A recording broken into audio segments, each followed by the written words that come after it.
Okay, I think আপনারা সবাই দেখতে পাচ্ছেন, রাইট? দেখতে পাচ্ছি আপু। দেখতে পাচ্ছি। দেখতে আপু।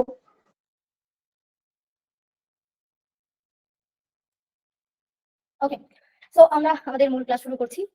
আজকে আমরা গত ক্লাসে আমাদের এই অনলাইন বিজনেসের ওয়ার্কশপটা ছিল, সেখানে আমরা গত ক্লাস পর্যন্ত আমরা ভ্যালু প্রপোজিশন পর্যন্ত শিখেছিলাম। আজকের ক্লাসে আমরা আমাদের বাকি ছিল বিজনেস মডেলটা দেখা। বিজনেস মডেলটা শিখলে আমরা আমাদের যে বিজনেসের যে ফাউন্ডেশনে আমাদের জানার কথা ছিল নিশটা আমরা কিভাবে সিলেক্ট করব, এবং আমাদের আইডিয়াল ক্লায়েন্ট পর্যন্ত আমরা কিভাবে পৌঁছাবো, এবং আমরা ভ্যালুটা কিভাবে প্রপোজ করব, এবং বিজনেস মডেলটা আমরা কিভাবে ডিজাইন করব। পুরো বিষয়গুলো আমাদের বিজনেস ফাউন্ডেশন বিল্ডিং এ হেল্প করবে, এবং বিজনেস ফাউন্ডেশন বিল্ডিং এ আমাদের এই বিষয়গুলো জানার কথা ছিল। তো সময় স্বল্পতার কারণে গত ক্লাসে আমরা জানতে পারিনি। আজকে আমরা বিজনেস মডেলটা দিয়ে শুরু করছি। সো বিজনেস মডেলটা আসলে আপনার কেন দরকার সেটা আমরা ইনডেপথ সামনে জানছি। বিজনেস মডেল আসলে কি, প্রথমে যেটা একটু জেনে নেই। যেহেতু এখানে বেশিরভাগ যারা যুক্ত হয়েছেন সবাই নতুন আছেন, অনেকে এমন আছেন যে আপনারা বিজনেস এখনো শুরু করেননি, তাদের উদ্দেশ্যে বলছি যে আপনি যখন একটা বিজনেস শুরু করতে যাবেন তখন আসলে আপনার বিজনেসে অনেক ধরনের কাজকর্ম করতে হবে। কিন্তু সবাই যে কমন একটা চিন্তা নিয়ে আপনারা শুরু করছেন যে বিজনেস করা মানেই ওই যে বারবার একটা কথাই আসে, ফেসবুকে গিয়ে পেজ ক্রিয়েট করা, এবং ফেসবুকে গিয়ে পোস্ট করা, বুস্ট করা, প্রোডাক্ট ডেলিভারি দেওয়া, এবং আপনার বিজনেসটা কমপ্লিট হলো। আপনার বিজনেসের অ্যাক্টিভিটি এতটুকুই। হ্যাঁ, আপনি যদি ফেসবুক পেজের মাধ্যমেও একটা বিজনেস করতে যান, সেখানেও আপনার নানাবিধ অ্যাক্টিভিটি করতে হবে, নানাবিধ কাজকর্ম আপনার করতে হবে। সো আপনি যখন এই কাজকর্মগুলো করতে যাবেন তখন আপনি নানান রকম ঝামেলায় পড়বেন, নানান রকম সমস্যায় পড়তে পারেন। আপনি যদি আপনার বিজনেস মডেলটা আগে ভালোভাবে ডিফাইন করে নেন, ভালোভাবে বুঝে নেন, বারবার প্রস এন্ড কনস আপনি বের করে নেন, আপনি যদি জানেন যে আপনার বিজনেস মডেলের মধ্যে কি কোথায় আছে, তাহলে কিন্তু আপনার জন্য কাজ করা অনেক বেশি ইজি হয়ে যাবে। সো বিজনেস মডেলটা আসলে এমন একটা বিষয় যেটা একটা ফ্রেমওয়ার্ক বলা যায়, যেটা আপনার বিজনেসের একটা আউটলাইন ক্রিয়েট করে দেবে যে আপনার বিজনেস আসলে কি ক্রিয়েট করছে, কি ডেলিভারি করছে, এবং কি কি ভ্যালু ক্যাপচার করছে। এভরিথিং আপনার বিজনেসের একটা আউটলাইন ক্রিয়েট করে দিবে এই বিজনেস মডেল। ওকে, এখন এই বিজনেস মডেলটা আসলে আপনি কিভাবে তৈরি করবেন, এবং বিজনেস মডেলটা দিয়ে আপনি যে ক্যানভাসটা রেডি করবেন সেখানে আসলে কি কি আপনার রাখতে হবে। শুরুতেই বলেছি যে আপনি যখন বিজনেস করতে যাবেন তখন আপনার নানাবিধ অ্যাক্টিভিটি, নানান রকমের কাজকর্ম সহ অনেক কিছু আপনার করতে হবে। কিন্তু আপনি যদি এটা সুন্দরভাবে আপনার কাছে লিপিবদ্ধ না থাকে, আপনি যদি এই জিনিসটা শিওর হয়ে না যান, তাহলে কিন্তু আপনি আপনার কাছে আপনার মাথায় ক্লিয়ার কাট একটা ভিজুয়ালাইজেশন থাকবে না। বিজনেস মডেল একটা কাইন্ড অফ একটা ভিজুয়ালাইজেশন যে আপনি আপনার বিজনেসের কোথায় কি হচ্ছে, কাস্টমার আপনি কিভাবে ম্যানেজ করবেন, মার্কেটিং আপনি কোথায় করবেন, আপনার রেভিনিউ কোন জায়গা থেকে আসবে, আপনার কস্ট কিভাবে যাচ্ছে, এভরিথিং। সো আপনি বিজনেস মডেলের একটা ক্যানভাস যখন রেডি করবেন, সেখানে আপনার কোন কোন পার্ট গুলো রাখতে হবে। ফার্স্ট অফ অল, আপনার বিজনেসের সাথে মানে কার সাথে আপনি কাজ করছেন। যেমন ধরেন যারা সার্ভিস ওরিয়েন্টেড বিজনেস করে, হ্যাঁ,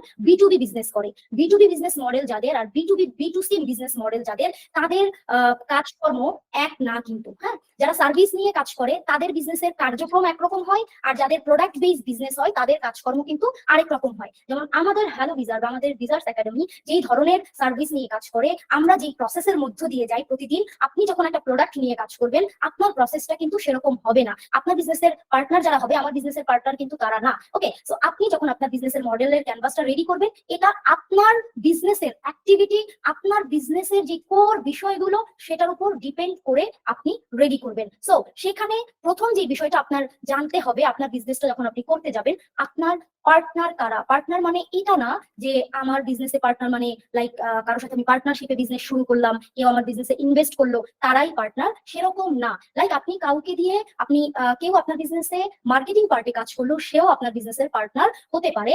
আবার আপনার বিজনেসের আপনি মিডিয়া মিডিয়া কভারেজের জন্য কারোর সাথে কাজ করেন, সেও আপনার পার্টনার হতে পারে। আপনার ইনভেস্টর আপনার পার্টনার হতে পারে। আপনি ইনফ্লুয়েন্সার মার্কেটিং করেন, সেখানে আপনার পার্টনার হতে পারে। আপনার আইটিতে আপনি যাদের ইউজ করতেছেন সেই পার্টে যারা কাজ করে তারাও আপনার পার্টনার হতে পারে। সো মোট কথা হলো, আপনার বিজনেসটা পরিচালনা করতে গেলে আপনার যার সাথে কাজ করতে হবে সেটা আপনার জানতে হবে। সো আপনি যখন একটা প্রোডাক্ট বেস বিজনেস করেন তখন কিন্তু আপনার ডেলিভারি যারা দেয় তাদের সাথে আপনার কাজ করতে হয়, প্রোডাকশন যারা করে তাদের সাথে কাজ করতে হয়, আপনার র ম্যাটেরিয়াল যাদের থেকে আনেন ভেন্ডর তাদের সাথে আপনার কাজ করতে হয়। সো এই যে পার্টনার গুলো, এই পার্টনারদের সম্পর্কে আপনার জানতে হবে, এবং আপনার বিজনেসের কি পার্টনার যারা তাদেরকে এখানে রাখতে হবে। এবং এরপর আপনার বিজনেসের কি অ্যাক্টিভিটিটা কি, মূল কাজগুলো কি কি। হ্যাঁ, আপনি যদি খালি মনে করেন আপনার বিজনেসের মূল কাজ হলো ফেসবুকে পোস্ট করা, সেটা তো না, রাইট? আপনি যদি একটা সাস্টেইনেবল বিজনেস করতে যান, লং টার্মে একটা বিজনেস করতে যান, সেখানে অনেক ধরনের কাজ আছে। এই যে এখানে যা দেখতেছেন, এটা একটা টেমপ্লেট এবং এটা একটা এক্সাম্পল। হ্যাঁ, এটা সকলের জন্য প্রযোজ্য কিছু না, বা এটা আপনার সাথে মিলবে এরকমও কিছু না, এটা একটা অ্যাভারেজ জিনিস। আমি সামনে একটা রিয়েল টাইম এক্সাম্পল দিয়ে দেখাবো যে আপনি আপনার সাথে রিলেট করে কিভাবে একটা বিজনেস মডেল ক্যানভাস আপনার বিজনেসের জন্য আপনি ডেভেলপ করবেন। বাট আপনার যেটা বুঝতে হবে যে আপনার কি অ্যাক্টিভিটি কি কি। আপনার বিজনেসের প্রোডাকশন আপনার আছে, আপনার ডিস্ট্রিবিউশন থাকতে পারে, আপনার মার্কেটিং আছে, আপনার সেলসে কাজ করা লাগতে পারে, যেই কাজগুলো আপনার করতে হয়। ওই যে বললাম যে যারা সার্ভিস রিলেটেড বিজনেস করে তাদের কাজ, আর যারা বিটুসি প্রোডাক্ট নিয়ে কাজ করে তাদের কিন্তু একরকম কাজ না। এরপর হলো ভ্যালু প্রপোজিশন। ওই যে আমরা ভ্যালু প্রপোজিশনের ক্লাসটা করে আসলাম, এই যে বিজনেস মডেলের ক্যানভাসটা, এই ক্যানভাসে আপনার ভ্যালু প্রপোজিশনটাও ক্লিয়ার থাকতে হবে যে আপনার যে বিজনেস মডেল সেখান থেকে আপনি কি ধরনের ভ্যালু প্রপোজ করছেন। এটা অনেক রকমের ভ্যালু প্রপোজ হতে পারে, যেমন এখানে কয়েকটা উদাহরণ দেওয়া আছে। মানে অনেক কিছুই হতে পারে, যেমন যারা ধরেন টেকনোলজি বেসড প্রোডাক্ট ডেভেলপ করে, যেমন ইলেকট্রনিক্স কোম্পানিগুলো ক্যামেরা মোবাইল যারা বিক্রি করে, তারা কি বলে, তারা ভ্যালু প্রপোজ করে যে হাই টেকনোলজি। তারা মোবাইল যখন বিজ্ঞাপন দেয় তখন বলে যে আমরা হাই টেকনোলজি ইউজ করে আমাদের প্রোডাক্ট তৈরি করেছি, রাইট? আবার যারা সফটওয়্যার স্যাস কোম্পানি আছে যাদের, তারা কি বলে যে আমাদের এই সফটওয়্যার আনলিমিটেড অ্যাক্সেস। এরকম অনেক এক একটা কোম্পানি আসলে এক এক রকমের ভ্যালু প্রপোজ করবে। ওকে, সো আপনার ভ্যালুটা আসলে কি, এটা আপনার জায়গা থেকে আপনার বিজনেস মডেলের ক্যানভাসে রাখতে হবে। ওকে, এবার হলো কি রিসোর্সেস। আপনার বিজনেসের রিসোর্স গুলো কি। আপনি যে যুদ্ধ করতে নেমেছেন, এই যুদ্ধে আপনার কাছে কি আছে, আপনি কি নিয়ে আপনার বিজনেসটা যে শুরু করবেন সেখানে আপনি কি কি রসদ আপনি রেখেছেন, সেই জিনিসগুলো আপনাকে জানতে হবে। বা আপনার কি প্রয়োজন, এই যে একটা বিজনেস মডেল আপনি বিজনেসটা করার চিন্তা করছেন, এই মডেলটা ডেভেলপ করার জন্য আপনার আসলে কি কি দরকার। আপনার এমপ্লয়ি আছে 2 জন, সেটাও আপনার একটা রিসোর্স, রাইট? আপনি ব্র্যান্ড ভ্যালু তৈরি করেছেন, আপনার সোশ্যাল মিডিয়াতে আপনার প্ল্যাটফর্ম গুলো রেডি আছে, সেটাও আপনার রিসোর্স। আপনার ওয়েবসাইট রেডি আছে, সেটাও আপনার রিসোর্স। আপনার সাপ্লাই চেইন রেডি আছে, সেটাও আপনার রিসোর্স। তো আপনার সাথে আপনি কোন রিসোর্স নিয়ে নেমেছেন বা আপনার কি রিসোর্স আছে, সেটা অ্যাকচুয়ালি আপনার জানতে হবে। এরপর হলো কাস্টমার রিলেশনশিপ। কাস্টমার রিলেশনশিপ মানে কমনলি যেটা চিন্তা করা হয়, যারা অ্যাকচুয়ালি ফেসবুক বেসড কাজ করার চিন্তা করা হয়, যে আমাদেরকে ফেসবুক পেজে এসে নক করবে, ওখান থেকে জাস্ট ইনবক্সে কথা বলবে, অতটুকুই কাস্টমার রিলেশনশিপ বা কাস্টমারের সাথে কনভারসেশন না। কাস্টমার রিলেশনশিপ অনেক ভাবে মেইনটেইন করা যায়, বা কাস্টমার রিলেশনশিপ মেইনটেইন করারও অনেক ধরনের ওয়ে আছে। সো সেই ওয়ে গুলো আপনার আসলে জানতে হবে যে আপনি কিভাবে আসলে কাস্টমারের সাথে রিলেশনশিপটা মেইনটেইন করবেন। সামনে আমি একটা রিয়েল টাইম উদাহরণ দিচ্ছি, সেখানে আপনি আরো অনেক বেশি ক্লিয়ার হবেন। এরপর হলো কাস্টমার সেগমেন্ট।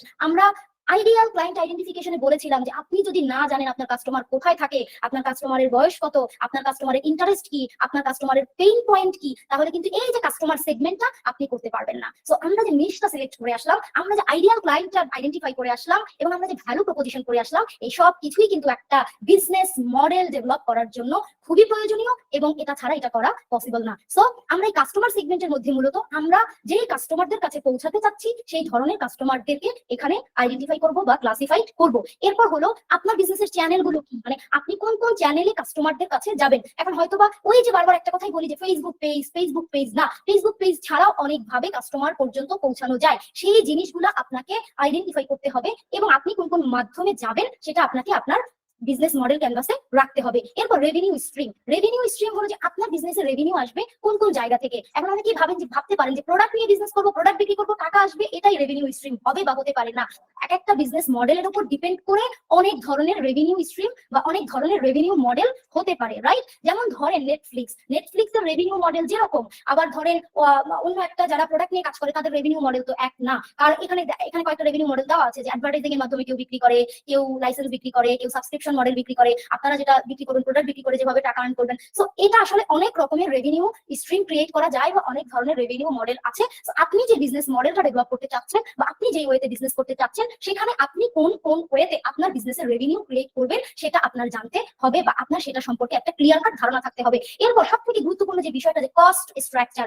আপনার আসলে এই কস্টের যে প্রবলেমটা, অনেকেই কস্টের হিসাবটা ঠিকঠাক মতো রাখতে পারেন না, যে আমার লস হচ্ছে না লাভ হচ্ছে, আলটিমেটলি মাস শেষে গিয়ে সেটাই আসলে মেলানো যায় না, বা অনেকের কমপ্লেইন এটা থাকে যে এটা আসলে ঠিকঠাক মতো হিসাবটাই করতে পারছি না। কারণ এখানে অনেক রকমের হিসাব আছে, যে আপনি প্রোডাক্টটা তৈরি করা থেকে শুরু করে কাস্টমারের হাতে যাওয়া পর্যন্ত অনেক রকমের স্টেজ আছে।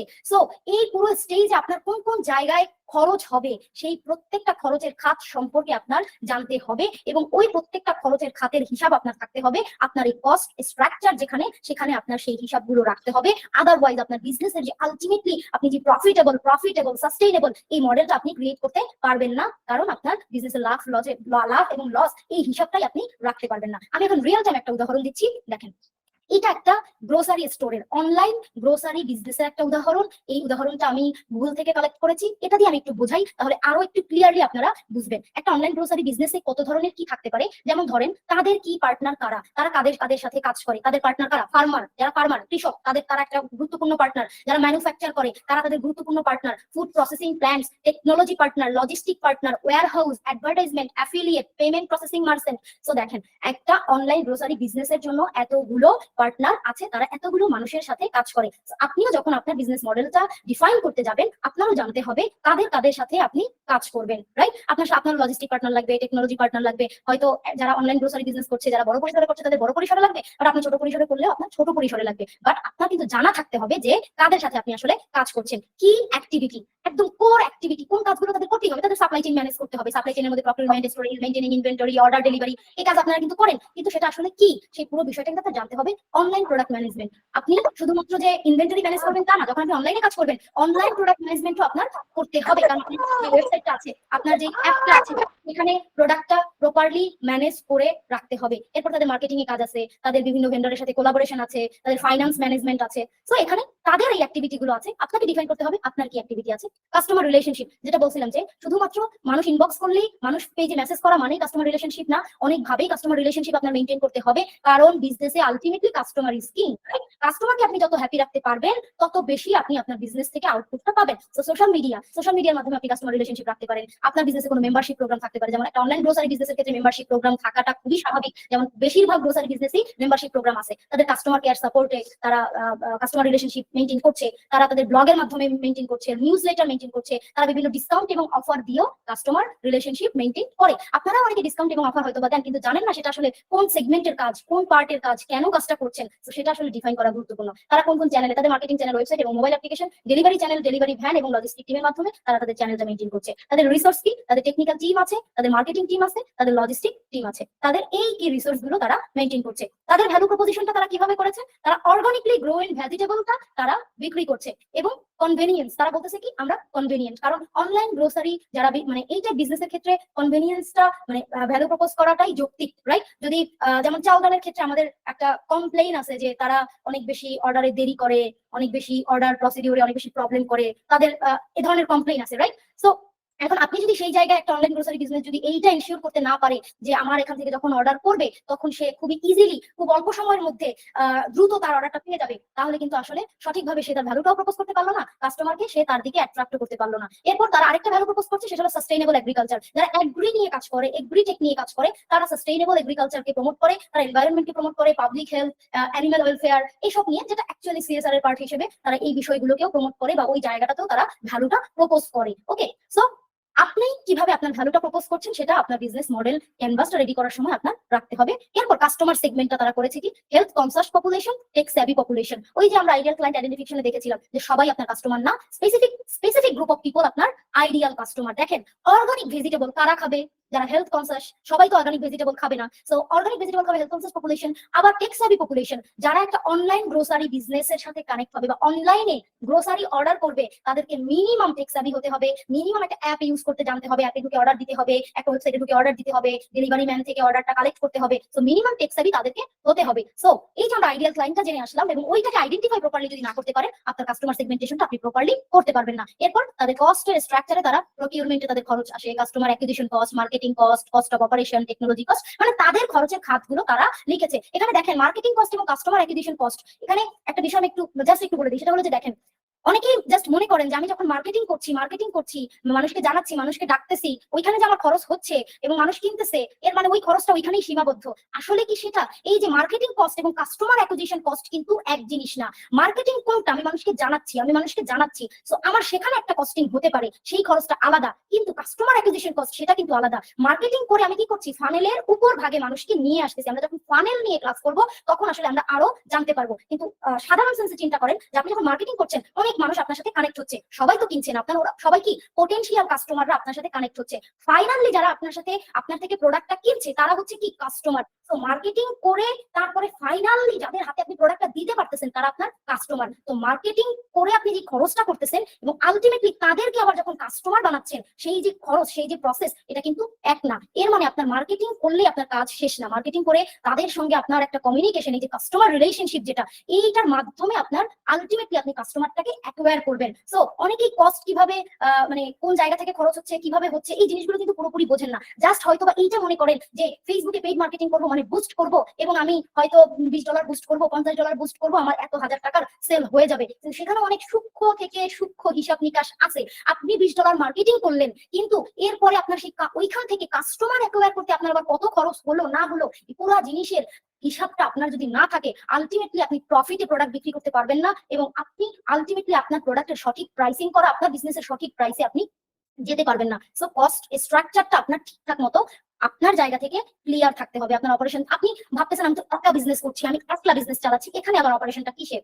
না, আপনি একলা যখন বিজনেস চালাচ্ছেন সেখানেও কিন্তু মিনিমাম একটা অপারেশন চলতেছে। আপনার সেটা বুঝতে হবে যে সেখানে কি কি কাজ হচ্ছে, এই যে কি অ্যাক্টিভিটি, কোন কোন অ্যাক্টিভিটির মধ্য দিয়ে আপনি যাচ্ছেন, সেই জিনিসটা আপনার বুঝতে হবে। যখন আপনি সেটা বুঝতে পারবেন তখন কিন্তু আপনি অপারেশন কস্টটা বের করতে পারবেন। আর এই সব কস্ট বাদ দেওয়ার পরেই কিন্তু আলটিমেটলি আপনার বিজনেসে প্রফিট থাকতেছে, রাইট? আপনি একটা প্রোডাক্ট বেচতেছেন আর আপনার হাতে টাকা চলে আসতেছে, পুরোটা তো আপনার প্রফিট না। তো এই জিনিসটা যদি আপনি ক্লিয়ার না করতে পারেন তাহলে কিন্তু আলটিমেটলি কোনো জিনিস, পুরো বিষয়টাই সাস্টেইন করবে না। এরপর রেভিনিউ স্ট্রিম, এই অনলাইন গ্রোসারি বিজনেসের ক্ষেত্রেও তো চিন্তা হতে পারে যে ওদের শুধু প্রোডাক্ট বিক্রি করবে, রেভিনিউ আসবে না। ওদেরও কিন্তু অনেক রকমের রেভিনিউ স্ট্রিম ওরা তৈরি করেছে বা ওরা চিন্তা করেছে। ওরা স্টোর সেল, মানে স্টোর থেকে সেল করে, অন পেজ অ্যাডভার্টাইজমেন্ট, ওদের ওটা ওয়েবসাইটের একটা বিষয়, সেখান থেকে ওরা রেভিনিউ স্ট্রিম তৈরি করেছে। অ্যাফিলিয়েট মার্কেটিং করে ওরা, মেম্বারশিপ এবং সাবস্ক্রিপশন করে, মার্চেন্ডাইজ সেল, মানে ওরা ওদের রেভিনিউ স্ট্রিম বিভিন্ন ভাবে তৈরি করেছে। তো আপনি যখন শুধু প্রোডাক্ট বিক্রি করছেন, সেখানেও আসলে কিভাবে রেভিনিউ স্ট্রিম করা যায়, যেমন আমি যখন গত সিজনে ক্লাস নিয়েছিলাম সেখানে আসলে বলেছিলাম যে আপনি অন্য বিজনেস গুলার সাথে, আপনি ফুড ইন্ডাস্ট্রিতে কাজ করছেন, সেই ফুড ইন্ডাস্ট্রির অন্য যারা বিজনেস আছে তাদের সাথে কোলাবোরেশন করে আপনি আপনার কাস্টমারও বাড়াতে পারেন, আবার আপনি অন্য রেভিনিউ স্ট্রিম আপনার বিজনেসে যুক্ত করতে পারেন। আবার আপনি যে কন্টেন্ট মার্কেটিং করবেন সেখান থেকেও আপনি আপনার বিজনেসের রেভিনিউ স্ট্রিম যুক্ত করতে পারেন। তো এটা আপনাকে বুঝতে হবে আপনি কতটুকুর জন্য ক্যাপাবল, আপনি কতটুকু করতে পারবেন, এবং আপনার পক্ষে আপনার বিজনেস এই মুহূর্তে রেভিনিউ স্ট্রিম কোনটা কোনটা তৈরি করা যায়। জাস্ট প্রোডাক্ট বিক্রি করেই যে আপনার প্রোডাক্ট, ওই টাকাটাই আপনার বিজনেসের একমাত্র রেভিনিউ স্ট্রিম হবে এরকম না। অনেক ভাবেই আপনার বিজনেসের রেভিনিউ স্ট্রিম হতে পারে। সেটা কি, সেটা আসলে আপনার কি রিসোর্স আছে, আপনি কি ধরনের অ্যাক্টিভিটি করবেন, সেটার উপরে আসলে অনেক কিছু ডিপেন্ড করে। সো মূল কথা যেটা, সেটা হলো যে আপনি যদি বিজনেস মডেলটা তৈরি করে ক্লিয়ারলি তারপর যদি আপনি কাজ করতে যান, আপনি ক্যানভাসটা যদি আগে ডেভেলপ করে নেন, তাহলে কিন্তু আসলে আপনার কাছে পুরো রাস্তাটা ক্লিয়ার, পুরো রাস্তাটা ক্লিয়ার। না হলে আপনি আসলে কোন জায়গায় কি করবেন, কোন জায়গায় কোন স্টেপটা নেবেন, সেই স্টেপগুলো আপনার কন্ট্রোলে থাকবে না। হ্যাঁ, আপনার ভুল করার অনেক সম্ভাবনা থাকবে। এই ক্যানভাসটা আপনি যখন ডেভেলপ করতে যাবেন তখন আপনি অনেক অ্যানালাইসিস করবেন, স্বাভাবিকভাবে আপনার অনেক রিসার্চ করতে হবে, অ্যানালাইসিস করতে হবে, দেন আপনি এই ক্যানভাসটা ডেভেলপ করবেন। এখন এই ক্যানভাস অনেক জটিল বিষয় আছে, এর অনেক জটিল ভাবে আপনার হয়তো বা এত জটিলতার মধ্য দিয়ে নাও যেতে হতে পারে, বাট মিনিমাম যে বিষয়টা আপনার সাথে যেটা সুইটেবল, সেভাবে আপনি আপনার বিজনেস মডেলটা ডেভেলপ করে এইরকম একটা ক্যানভাস আপনি রেডি করতে পারেন, যেটা আসলে আপনার পুরো যে বিজনেসের ফাউন্ডেশনটা, যতদিন আমরা নিশ সিলেকশন, আইডিয়াল ক্লায়েন্ট আইডেন্টিফিকেশন এবং ভ্যালু প্রপোজিশন, এই যে পুরো বিষয়গুলো জেনে আসলাম, এই পুরো বিষয়টা দিয়ে আপনার বিজনেসের ফাউন্ডেশনটা আপনি রেডি করে ফেলতে পারবেন, এবং এটা আপনার আসলে করে তারপর সামনের দিকে যাওয়া উচিত। সেই জন্য বিজনেসের ফাউন্ডেশন ডেভেলপমেন্টে আমি এটা রেখেছি যে আপনি এটা করে তারপর সামনের দিকে যান, তাহলে আপনার অনেকটা দিক আপনি ক্লিয়ার হয়ে যাবেন। ওই যে বলেন না যে বুঝি না কি করব, কি করা লাগবে, কোন জায়গায় যাব, কার কাছে যাব, আপনি তো নিজেই যখন এটা তৈরি করবেন, আপনি জেনে যাবেন আপনি কোথায় যাবেন, আপনি কার কাছে যাবেন, কোথায় কোথায় আপনার কাজ আছে, এভরিথিং আপনার কাছে ক্লিয়ার হয়ে যাবে। আপনি তো 2 দিনের জন্য বিজনেস করতে আসেন নাই, বিজনেস তো একটা লং টার্মের বিষয়। সো লং টার্মে যখন আপনি কিছু করতে যাবেন তখন সেখানে পরিকল্পনা, প্রস্তুতি, সেটাও একটু লং টার্মে হওয়া উচিত। ওকে, আমরা সামনের দিকে যাচ্ছি। ওকে, এখন এটা আসলে প্রয়োজন নাই, তাও আমি বলছি যে বিজনেস মডেলটা আপনার আসলে আপনার অপারেশনটা ক্লিয়ারলি আপনার পরিচালনা করতে হেল্প করবে, আপনার ভ্যালু প্রপোজিশনটা ঠিক করে দিবে, আপনার রেভিনিউ জেনারেশনের স্ট্র্যাটেজি, যেটা বললাম যে আপনি শুধু প্রফিট করবেন প্রোডাক্ট থেকে, তাছাড়াও আপনি কিভাবে রেভিনিউ আর্ন করতে পারেন আপনার মডেলে থেকে, সেটা আপনি চিন্তা করে বের করতে পারেন, এবং সেটা আপনাকে আলটিমেটলি হেল্প করবে আপনার রেভিনিউ স্ট্র্যাটেজি ডেভেলপ করার ক্ষেত্রে। শুধুমাত্র প্রোডাক্ট বিক্রি করেই আপনার টাকা আসবে, ওই চিন্তা থেকেও আপনি আপনার বুঝতে হবে যে আপনি আসলে কি করবেন। কিন্তু এই স্ট্র্যাটেজিটা ডেভেলপ করার ক্ষেত্রে আপনাকে একটা বিজনেস মডেল অনেক হেল্প করতে পারবে। কস্ট স্ট্রাকচার যেটা অনেক গুরুত্বপূর্ণ, ওই আমি অলরেডি বুঝিয়েছি যে আপনার যে প্রবলেম গুলো, যে ভুলটা হয়, কস্ট মিনিমাইজ করতে পারে না, কস্ট গুলো এক জায়গায় করতে পারে না, কিভাবে কস্টটাকে স্ট্রাকচার্ড হইতে এক জায়গায় নিয়ে আসবে, এই আন্ডারস্ট্যান্ডিংটা আপনাকে এই বিজনেস মডেলটা দিবে। কম্পিটিটিভ ডিফারেন্সিয়েশন, কারণ আপনি এই যে কিভাবে আপনি ভ্যালুটা প্রপোজ করবেন, আপনার রিসোর্স কি আছে, আপনি কোন চ্যানেলে যাবেন, আপনি রিলেশনশিপ কিভাবে মেইনটেইন করবেন, আপনার কাস্টমার সেগমেন্ট কারা, এভরিথিং যখন আপনি করতে যাবেন তখন আপনি ওই যে কম্পিটিটর কারা, তারা কি করছে মার্কেটে, এটা আপনি জেনে যাবেন। আর আপনার রিস্ক তো কমিয়ে দিবে ডেফিনেটলি, কারণ আপনি এত কিছু যখন জেনে যাচ্ছেন, যেখানে যদি আপনি যখন এগুলো করতে যাবেন, যখনই কোনো দেখবেন যে এখানে রিস্ক ফ্যাক্টর আছে, হ্যাঁ, তখন কিন্তু আপনি বুঝে যাবেন যে আসলে এটা আপনার জন্য কতটুকু যৌক্তিক, কতটুকু এই মুহূর্তে অযৌক্তিক। সো পুরো বিষয়টা আপনার জন্য ক্লিয়ার হয়ে যাবে এবং আপনি যে রিসোর্স নিয়ে নামতেছেন সেই রিসোর্স গুলো আপনি এক জায়গায় করে ফেলতে পারবেন। মোট কথা একদম অর্গানাইজড একটা বিষয় নিয়ে আপনি মার্কেটে নিজেকে লঞ্চ করতে পারবেন। ওকে, আপনার যেই পরবর্তীতে আপনি আপনার যদি কোনো চেঞ্জ করতে হয়, সেজন্য যে অ্যাডপশন গুলো আপনার করতে হবে, সেক্ষেত্রে আপনাকে এটা হেল্প করবে। আপনার ইনোভেশনের ক্ষেত্রে আপনাকে হেল্প করবে। আবার যদি আপনার বিজনেসে ইনভেস্টর থাকে, সেখানে তো এটা একেবারে খুবই গুরুত্বপূর্ণ, কারণ আপনি যদি আপনার বিজনেস মডেল সম্পর্কে না জানেন, আপনার যারা ইনভেস্টর আছে, যারা ইনভেস্ট করতে চায় বা করেছে বা করবে, তাদের সাথে আপনি কি কমিউনিকেশন করবেন, তাদেরকে আপনি কি বোঝাবেন, আপনাকে যারা ইনভেস্ট করতে যাবে বা ইনভেস্ট করতে চাইবে, তারা এর প্রত্যেকটা পার্ট সম্পর্কে জানতে চাইবে যে এটা কি, এটা কি, এটা কি, এটা কি। সো আপনি যদি না জানেন, আপনি কিভাবে কমিউনিকেশনটা করবেন। সো ওই যে বললাম সাস্টেইনেবল গ্রোথ, আপনি সাস্টেইনেবল গ্রোথ করতে পারবেন না যদি আপনার একটা একদম সুন্দর বিজনেস মডেল রেডি না থাকে।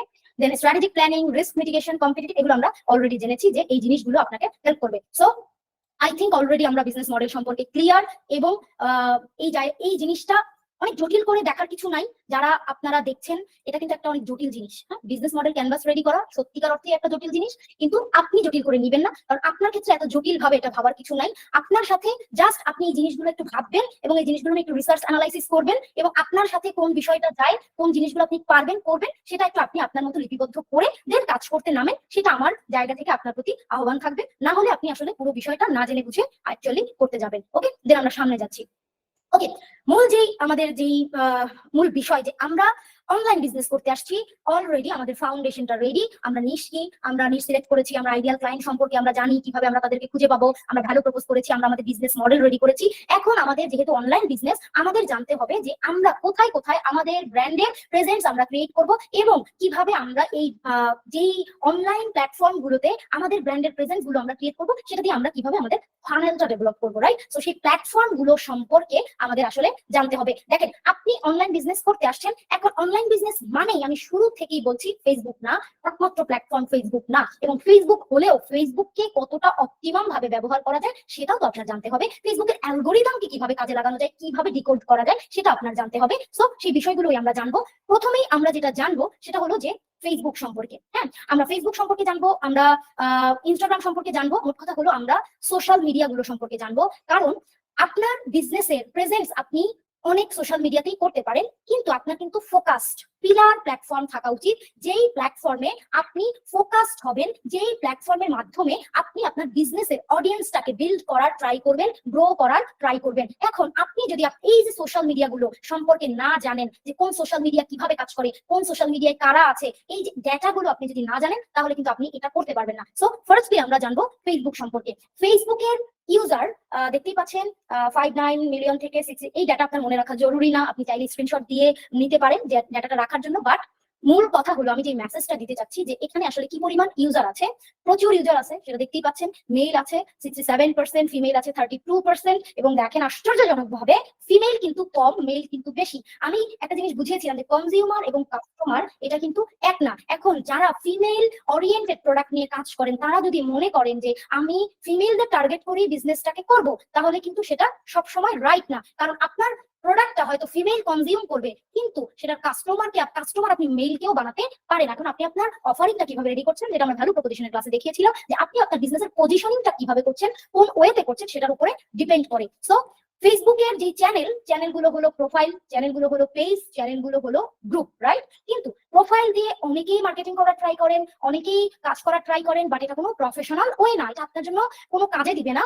প্রোফাইল একটা আপনি কাজে লাগাতে পারেন পার্সোনাল ব্র্যান্ডিং করার জন্য। আমরা সামনের ক্লাসগুলোতে দেখবো যে কন্টেন্ট মার্কেটিং করে আপনি কিভাবে ফানেল বিল্ড করবেন। সো সেখানে আপনি আপনার প্রোফাইল থেকে কন্টেন্ট মার্কেটিংটা করতে পারেন, আপনার বিজনেসের ভয়েস হিসেবে আপনি নিজেকে প্রেজেন্ট করাতে পারেন, কিন্তু ডিরেক্ট কোনো বিজ্ঞাপন দেওয়া এটা কোনো প্রফেশনাল ওয়ে না যে আপনি একটা প্রোফাইল খুললেন নিজের নামে এবং সেখান থেকে কন্টিনিউয়াসলি আপনি প্রোডাক্টের বিজ্ঞাপন দিয়ে যাচ্ছেন। এটা হয়তো বা আপনি একটু রেজাল্ট পাচ্ছেন, ইনস্ট্যান্ট রেজাল্ট পাচ্ছেন, কারণ প্রোফাইলে তো অনেক বেশি ফ্রেন্ড থাকে, কানেক্ট থাকে, রাইট? এবং সেখান থেকে তারা যেহেতু ফ্রেন্ড, সেহেতু পরিচিত থাকে, তারা হয়তো লাভ লাইক রিয়াকশন দেয়। কিন্তু আমি জানি না, আমি দেখেছি সেখান থেকে কনভার্সন ভালো হয় না, কারণ কতদিন আপনাকে লাভ লাইক রিয়াকশন দিবে, আর আপনাকে লাভ লাইক দিয়ে আপনি কি করবেন? আপনার প্রোডাক্ট দেখে একটা লাভ দিল, সেটা দিয়ে আপনার আলটিমেটলি কি হলো? হ্যাঁ, সো এটা আপনার জন্য আলটিমেট কোনো সলিউশন না। আপনার সলিউশন হলো ফেসবুকে একটা প্রফেশনাল পেজ খোলা, জাস্ট কোনো মতে পেজ না, প্রফেশনাল পেজ, এবং একটা গ্রুপ মেনটেন করা। সো পেজ কেমন হবে আমি সেটা দেখাচ্ছি, কিন্তু আপনার একটা গ্রুপও আপনার খোলা উচিত, কারণ এই যে ফানেল বিল্ডিং এর কথা বলছি, আপনি কিন্তু অর্গানিকলি একটা ফানেল বিল্ড করতে পারেন ফেসবুক গ্রুপ ক্রিয়েট করে। এখন আপনার বিজনেসের নাম যদি থাকে ধরেন XYZ ফ্যাশন হাউস, হ্যাঁ, এখন XYZ ফ্যাশন হাউসের নামেই যে আপনার গ্রুপ করতে হবে, নট দ্যাট। আপনি যদি XYZ ফ্যাশনের নামে গ্রুপ করেন তাহলে কিন্তু মানুষ আপনার ওই গ্রুপে কানেক্ট হবে না। আপনার বিজনেস কি সেটা নিয়ে আমি বদার করার কথা না, আপনার বিজনেস কি করছে সেটা নিয়ে আরেকজনের বদার করার কথা না, কিন্তু আপনার বিজনেস কি ভ্যালু প্রোভাইড করছে, আপনার বিজনেস আমার কোন সমস্যার সমাধান করছে সেটা নিয়ে কিন্তু আমি বদার করছি, রাইট? এরকম আরো অনেকে বদার করছে। তো আপনি যখন ফেসবুকের মাধ্যমে অর্গানিক একটা মানে অর্গানিকলি আপনি একটা ফানেল বিল্ড করতে যাবেন, আপনার একটা পেজের পাশাপাশি আপনার একটা গ্রুপ মেনটেন করতে হবে, কিন্তু সেই গ্রুপটা ডিরেক্টলি, আমি অ্যাপ্রিশিয়েট করি না যে ডিরেক্টলি আপনি আপনার বিজনেস পেজের নামে করেন। আপনি যে সেগমেন্টে, যে নিশ নিয়ে কাজ করছেন, যে ইন্ডাস্ট্রিতে কাজ করছেন, হয়তো আপনি স্কিন কেয়ারে কাজ করছেন, হয়তো আপনি ফ্যাশন ইন্ডাস্ট্রিতে কাজ করছেন, সেই ইন্ডাস্ট্রি রিলেটেড গ্রুপ খুলেন। এখানে আরো অনেক স্ট্র্যাটেজিগত মার্কেটিং এর আরো অনেক বিষয় আছে, সেগুলো আমরা সামনের দিকে জানবো, বাট আমি জাস্ট বললাম যে গ্রুপটা আপনার জন্য অনেক বেশি দরকার। সো পেজটা নিয়ে আমি একটু দেখাবো যে পেজ আসলে আপনার জন্য কোন ধরনের পেজ দরকার। ডেফিনেটলি আপনার জন্য একটা প্রফেশনাল পেজ দরকার। ওকে, এখন প্রফেশনাল পেজ আসলে কেমন হতে পারে সেটা আমরা দেখব।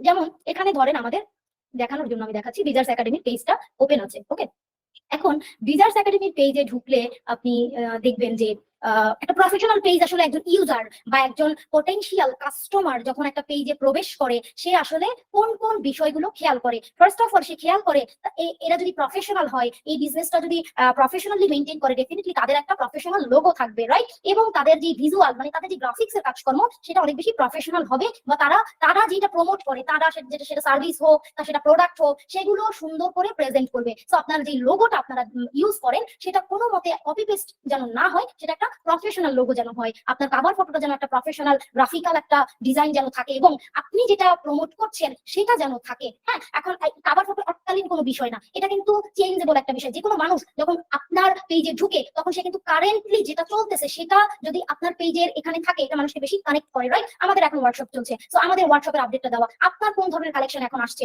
আপনার এখন কি চলছে, সেটা যদি আপনি আপডেট দেন, তাহলে কিন্তু এটা অনেক বেশি ইফেক্টিভ। আপনি একবার শুধু দিয়ে রাখলেন একটা জিনিস, বছরেও চেঞ্জ করলেন না, এতে কিন্তু পেজের রিচও কমে যায় এবং আপনার জন্য কোনো ইফেক্টিভ কিছু না। এরপর আপনার এই অ্যাবাউট সেকশনের মধ্যে অনেক রকমের কাজকর্ম আছে, যেগুলো আপনার পুরোপুরি, মানে এখানে সেটিংসে অনেক ধরনের ইনফরমেশন দিয়ে আপনার পুরোটা যদি আপনি করেন, আপনার ওয়েবসাইট থাকলে ওয়েবসাইট, আপনার জিমেইল, আপনার নাম্বার, আপনার অফিস লোকেশন, এবং আপনার পেজের ক্যাটাগরি, আপনি অ্যাকচুয়ালি কোন ধরনের বিজনেস করছেন, ক্যাটাগরি যদি ঠিকঠাক না হয়, ফেসবুক কিন্তু সাজেশনটা ঠিকঠাক মতো দেখাতে পারবে না। আপনি কাজ করছেন এক ইন্ডাস্ট্রিতে, আরেক ইন্ডাস্ট্রির ক্যাটাগরি দিয়ে রাখছেন, ফেসবুক কাকে দেখাবে এটা কিন্তু আসলে ফেসবুক বুঝতে পারবে না। ওকে, সো এখানে অনেক ধরনের ইনফরমেশন আছে। এরপর আপনার রিভিউ, যেটা, হ্যাঁ, রিভিউ সেকশনটা আপনার ওপেন আছে কিনা, আপনি রিভিউ যদি মানুষকে দিয়ে দেওয়াতে চান, তাহলে আপনার রিভিউ অপশনটা ওপেন রাখতে হবে, সেটা ঠিকঠাক মতো কাজ করছে কিনা। অনেকে পেজে রিভিউ অপশন কাজ করে না, তো সেই পুরো বিষয়টা আপনার ঠিকঠাক মতো রেডি রাখতে হবে।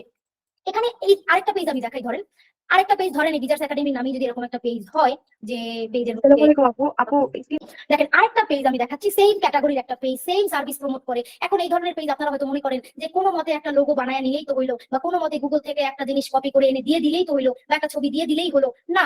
আবার আপনি যে অ্যাবাউট সেকশন সেটা ঠিকঠাক মতো আপনি করলেন না, মানে এরকম একটা পেজ যদি হয়, হ্যাঁ, এরকম অনেক মানুষের পেজ আছে যারা মোটামুটি অ্যাড চালাতে থাকেন, কন্টিনিউয়াসলি বুস্ট করতে থাকেন, কিন্তু পেজের সিনারিও কাইন্ড অফ এরকম, অনেক প্রোডাক্টের ছবি আপলোড দেওয়া আছে, কিন্তু পেজের মধ্যে অ্যাবাউট ঠিকঠাক মতো নাই, রিভিউ অপশন ঠিকঠাক মতো করা নাই। মোটামুটি কথা হলো পেজের যে মানে সেটিংস গত যে অপটিমাইজেশনটা করা, প্রফেশনালি যে অপটিমাইজের যে বিষয়টা, সেটা করা নাই। হ্যাঁ, তখন কিন্তু একজন যে সিরিয়াস বায়ার, যারা অ্যাকচুয়ালি কেনাকাটা করে, তারা কিন্তু আপনাকে ভরসা করবে না। হ্যাঁ, সো তাকে যদি আপনি আপনার দিকে অ্যাট্রাক্ট করতে চান, তখন কিন্তু আপনার পুরো জিনিসটার মধ্যে একটা প্রফেশনালিজম নিয়ে আসতে হবে, যেটা তার মধ্যে অ্যাকচুয়ালি আপনার প্রতি ট্রাস্টটা বিল্ড করাবে। মার্কেটে তো অনেকেই অনেক কিছু অফার করতেছে, এখন সেম জিনিস আপনার থেকে কেন নিবে? আপনার থেকে থেকে যখন নিতে যাবে তখন ডেফিনেটলি আপনার সেই জায়গাটাতে ওই যে বললাম অথরিটি বিল্ড করা এবং ওই যে আপনার এক্সপার্টিসটা শো করার জন্য অনেক অপশন আছে। কারণ আপনি করতে আসছেন অনলাইন বিজনেস, আপনি কাজ করবেন ফেসবুকে, কাজ ফেসবুক পেজের মাধ্যমে কাজ করবেন। তো পেজটাকে তো আপনার অবশ্যই একটা টপ নচ একটা ফিল দিতে হবে। মানুষ যখন আসবে তখন যেন মনে হয় যে আমি একটা প্রফেশনাল জায়গায় এসেছি, এখান থেকে যখন আমি কোনো কিছু পারচেস করবো ডেফিনেটলি আমি একটা কোয়ালিটিফুল সার্ভিস, কোয়ালিটিফুল প্রোডাক্ট পাবো, রাইট? সো এই বিষয়গুলো অবশ্যই মাথায় রেখে দেন আপনার পেজটাকে সেট আপ করতে হবে। মোট কথা হলো copy paste logo, copy paste cover photo এগুলো করা যাবে না। এবং আপনার পেজের জন্য আপনার পেজের যে সেটিংস এর যে বিষয়গুলো প্রপার অপটিমাইজেশনটা আপনার করতে হবে। আপনার অ্যাবাউট সেগমেন্টে গিয়ে আপনার কিওয়ার্ড বেসড পুরো মানে কিওয়ার্ড ফোকাস করে যেন সার্চ করলে আপনার পেজটা সাজেশনে দেখায়, ওইভাবে আপনার পেজটাকে অপটিমাইজ করে নিতে হবে। মোট কথা হলো আপনার পেজটা দিয়ে কাজ করলে যেন আপনি কাজটা করতে পারেন। ওকে, এখানে যেমন তেমন কাজ করব, যা খুশি করব, এই মেন্টালিটি থেকে সরে আসতে হবে। এরপর ইনস্টাগ্রাম, এই যে আমরা কথা বললাম ফেসবুক নিয়ে, রাইট? ফেসবুক বা ইনস্টাগ্রাম, হোয়াটসঅ্যাপ, মেসেঞ্জার এগুলো কিন্তু মেটা কোম্পানির এক একটা সোশ্যাল মিডিয়া, রাইট? আমি জানি না আপনারা সেটা জানেন কিনা। আগে ছিল ফেসবুকের নামে, কিন্তু এখন এগুলো মেটা কোম্পানির আন্ডারে, এগুলো মেটার এক একটা সোশ্যাল মিডিয়া। তো ইনস্টাগ্রাম, এখন অনেকেই ভাবেন হয়তো বা যে ইনস্টাগ্রামে আসলে কি হয় বা কারা আছে, বা অনেকেই ইনস্টাগ্রামে মার্কেটিং করার চিন্তা করেন বা অনেকে করেনও, কিন্তু ইনস্টাগ্রামটা আসলে কাদের জন্য বা কিসের জন্য তার আগে আমি একটা কথা বলতে ভুলে গেছি, যে আপনি যে ফেসবুকটা ইউজ করবেন, এখন ফেসবুকটা আসলে অনেকের মনে প্রশ্নটা আসতে পারে যে আমার বিজনেসের জন্য কি ফেসবুক বেটার নাকি ইনস্টাগ্রাম বেটার, রাইট? বাংলাদেশের প্রেক্ষাপটে ফেসবুকে এই যে অডিয়েন্স গুলো দেখছেন এগুলো কিন্তু সব বাংলাদেশ থেকে আসে, এত মিলিয়ন মানুষ বাংলাদেশ থেকে কানেক্ট আছে। সো বাংলাদেশের প্রেক্ষাপটে ফেসবুকে নাই এমন কোনো মানুষ নাই, বেশিরভাগ মানুষই ফেসবুকে আছে। কাস্টমার সেগমেন্টেশন যখন করা হয় তখন মানে বেশিরভাগ সেগমেন্টের মানুষই কিন্তু ফেসবুকে আছে। সো মোটামুটি ফেসবুক আপনার জন্য একটা প্ল্যাটফর্ম হতে পারে যে আপনি ফেসবুকে মার্কেটিং করতে পারেন, কিন্তু ফেসবুকে আপনি কতটা অপটিমাম ওয়েতে মার্কেটিং করবেন সেটাই হলো আপনার কারিশমা, যে আপনি কিভাবে ফেসবুককে ইউজ করে আপনার আইডিয়াল ক্লায়েন্টের কাছে পৌঁছাবেন। সেটা শুধুমাত্র বুস্ট বাটনে ক্লিক করে ফেসবুকের আইডিয়াল কাস্টমারের কাছে পৌঁছাতে পারবেন না, এখানে অনেক বিষয় আছে, আমি সামনে দেখাচ্ছি। ওকে, ইনস্টাগ্রামে 6.8 মিলিয়ন ইউজার আছে, মেল এখানেও বেশি, ফিমেল এখানেও কম, এবং এখানে একটাই চ্যানেল বিজনেস অ্যাকাউন্ট করা। ওকে, এখন ইনস্টাগ্রাম কাদের জন্য? ইনস্টাগ্রাম হলো যারা টিনেজারদের ফোকাস করে কোনো প্রোডাক্ট লাইন আপনাদের, তাদের জন্য ইনস্টাগ্রাম বেটার। বা আপনি যদি মানে কোনো পিকচার পারফেক্ট, যে জিনিসগুলো অনেক দেখতে অনেক অ্যাপিলিং ক্রিয়েট করে, মানে দেখতে অনেক সুন্দর, সেই টাইপের প্রোডাক্ট নিয়ে কাজ করেন, সেখানে আসলে ইনস্টাগ্রাম বেটার, মানে অ্যাস্থেটিক জিনিসপত্রের জন্য। কারণ ইনস্টাগ্রামে মানুষ অ্যাকচুয়ালি ছবি দেখতেই যায়, ইনস্টাগ্রামে মানুষ চ্যাটিং করতেও যায় না, বা ইনস্টাগ্রামে মানুষ আসলে অন্য কিছু করতেও যায় না, যেমনটা ফেসবুকে অনেক টাইপের মানুষ আসে।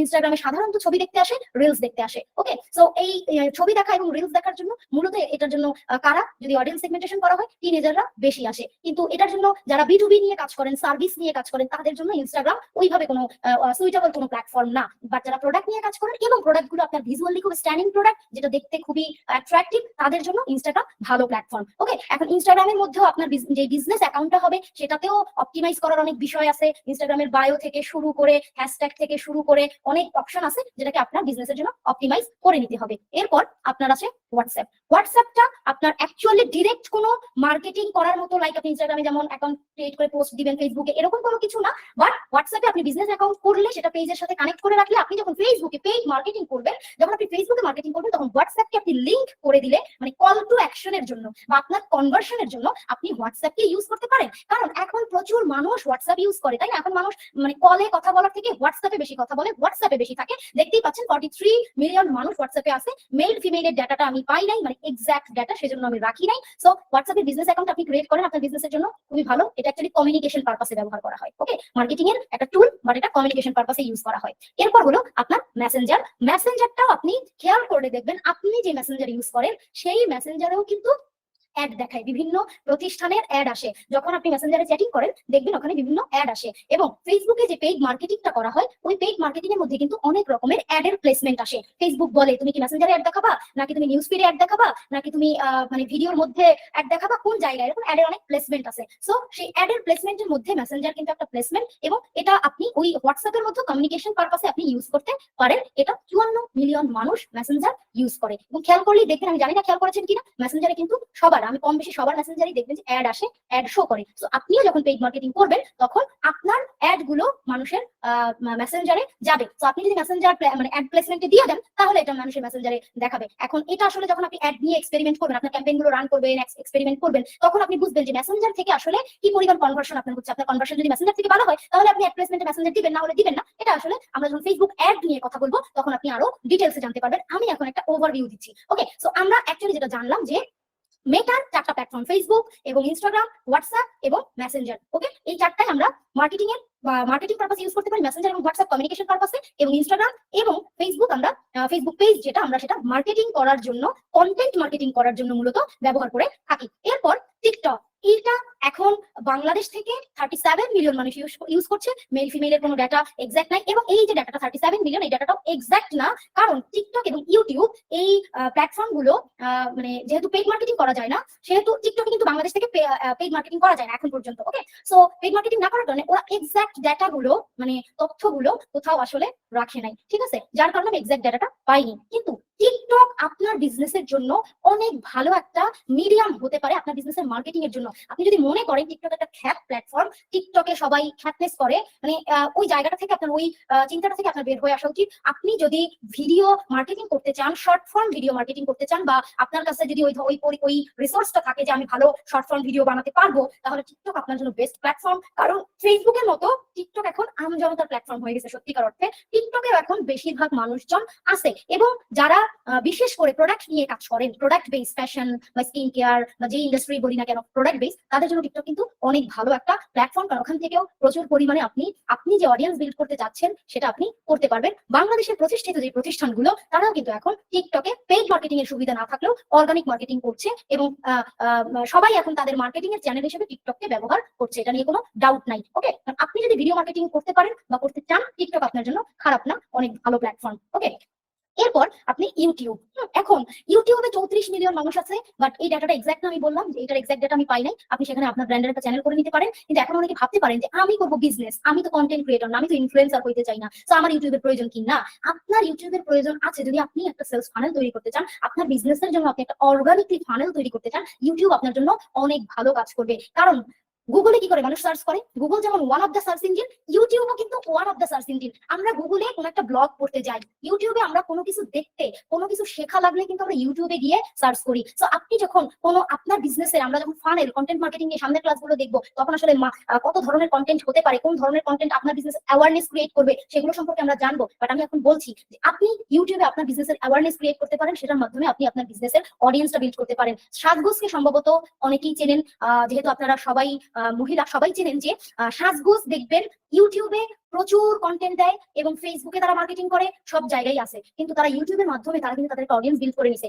স্কিন কেয়ার বা কসমেটিক্স রিলেটেড আপনি যদি কোনো কিছু সার্চ করেন, খুব বেশি সম্ভাবনা আছে সাজগোজের ভিডিওগুলো আপনার সামনে আসার। দেখেন সাজগোজ তো বিক্রি করে স্কিন কেয়ার রিলেটেড প্রোডাক্ট, তাই না? এখন সে ওই প্রোডাক্ট বিক্রি করার জন্য সে তো ডিরেক্ট অ্যাড দিতে পারতো, যেটা সবাই কমনলি করে, বুস্ট করে, রাইট? সেটা না করে তারা ইউটিউবে অ্যাওয়ারনেস ক্রিয়েট করার জন্য, মানুষকে তাদের ব্র্যান্ড সম্পর্কে, তাদের প্রোডাক্ট সম্পর্কে জানানোর জন্য তারা কিন্তু প্রচুর কন্টেন্ট মার্কেটিং এ ফোকাস হয়েছে। সো এখন আপনি স্কিন কেয়ার নিয়ে সার্চ দিলে ইউটিউবে গিয়ে যে কিভাবে আমি নাইট টাইম স্কিন কেয়ার করবো, কিভাবে আমি আমার মেকআপ রিমুভ করবো, অনেক বেশি সম্ভাবনা আছে যে সাজগোজের ভিডিও আপনাকে সাজেশনে দেখানোর। সো দেখেন এখন যখন আপনি সার্চ করছেন, সাজগোজের ভিডিও যাচ্ছে, আপনি অ্যাজ আ কনজিউমার সাজগোজের ভিডিওটা দেখছেন, আপনার যখন ভালো লাগবে সাজগোজের চ্যানেলটা আপনি সাবস্ক্রাইব করবেন, আপনার নিউজ ফিডে সাজগোজের ভিডিও আসতে থাকবে, আপনি সাজগোজের ভিডিও কন্টিনিউয়াসলি দেখতে থাকবেন, একটা পর্যায়ে তার প্রতি আপনি লয়াল হয়ে যাবেন, এবং আপনার যখন সাজগোজ বা কসমেটিক্স, স্কিন কেয়ার রিলেটেড কোনো প্রোডাক্ট দরকার হবে, আপনি তার থেকেই কিনবেন। কারণ ইউটিউবে গেলেও আপনি তারা দেখতেছেন, ফেসবুকে গেলেও আপনি তারা দেখতেছেন, এবং সে শুধু বলতেছেন আমার প্রোডাক্ট নাও, আমার প্রোডাক্ট নাও। সে রিয়েল ভ্যালুটা অ্যাড করতেছে,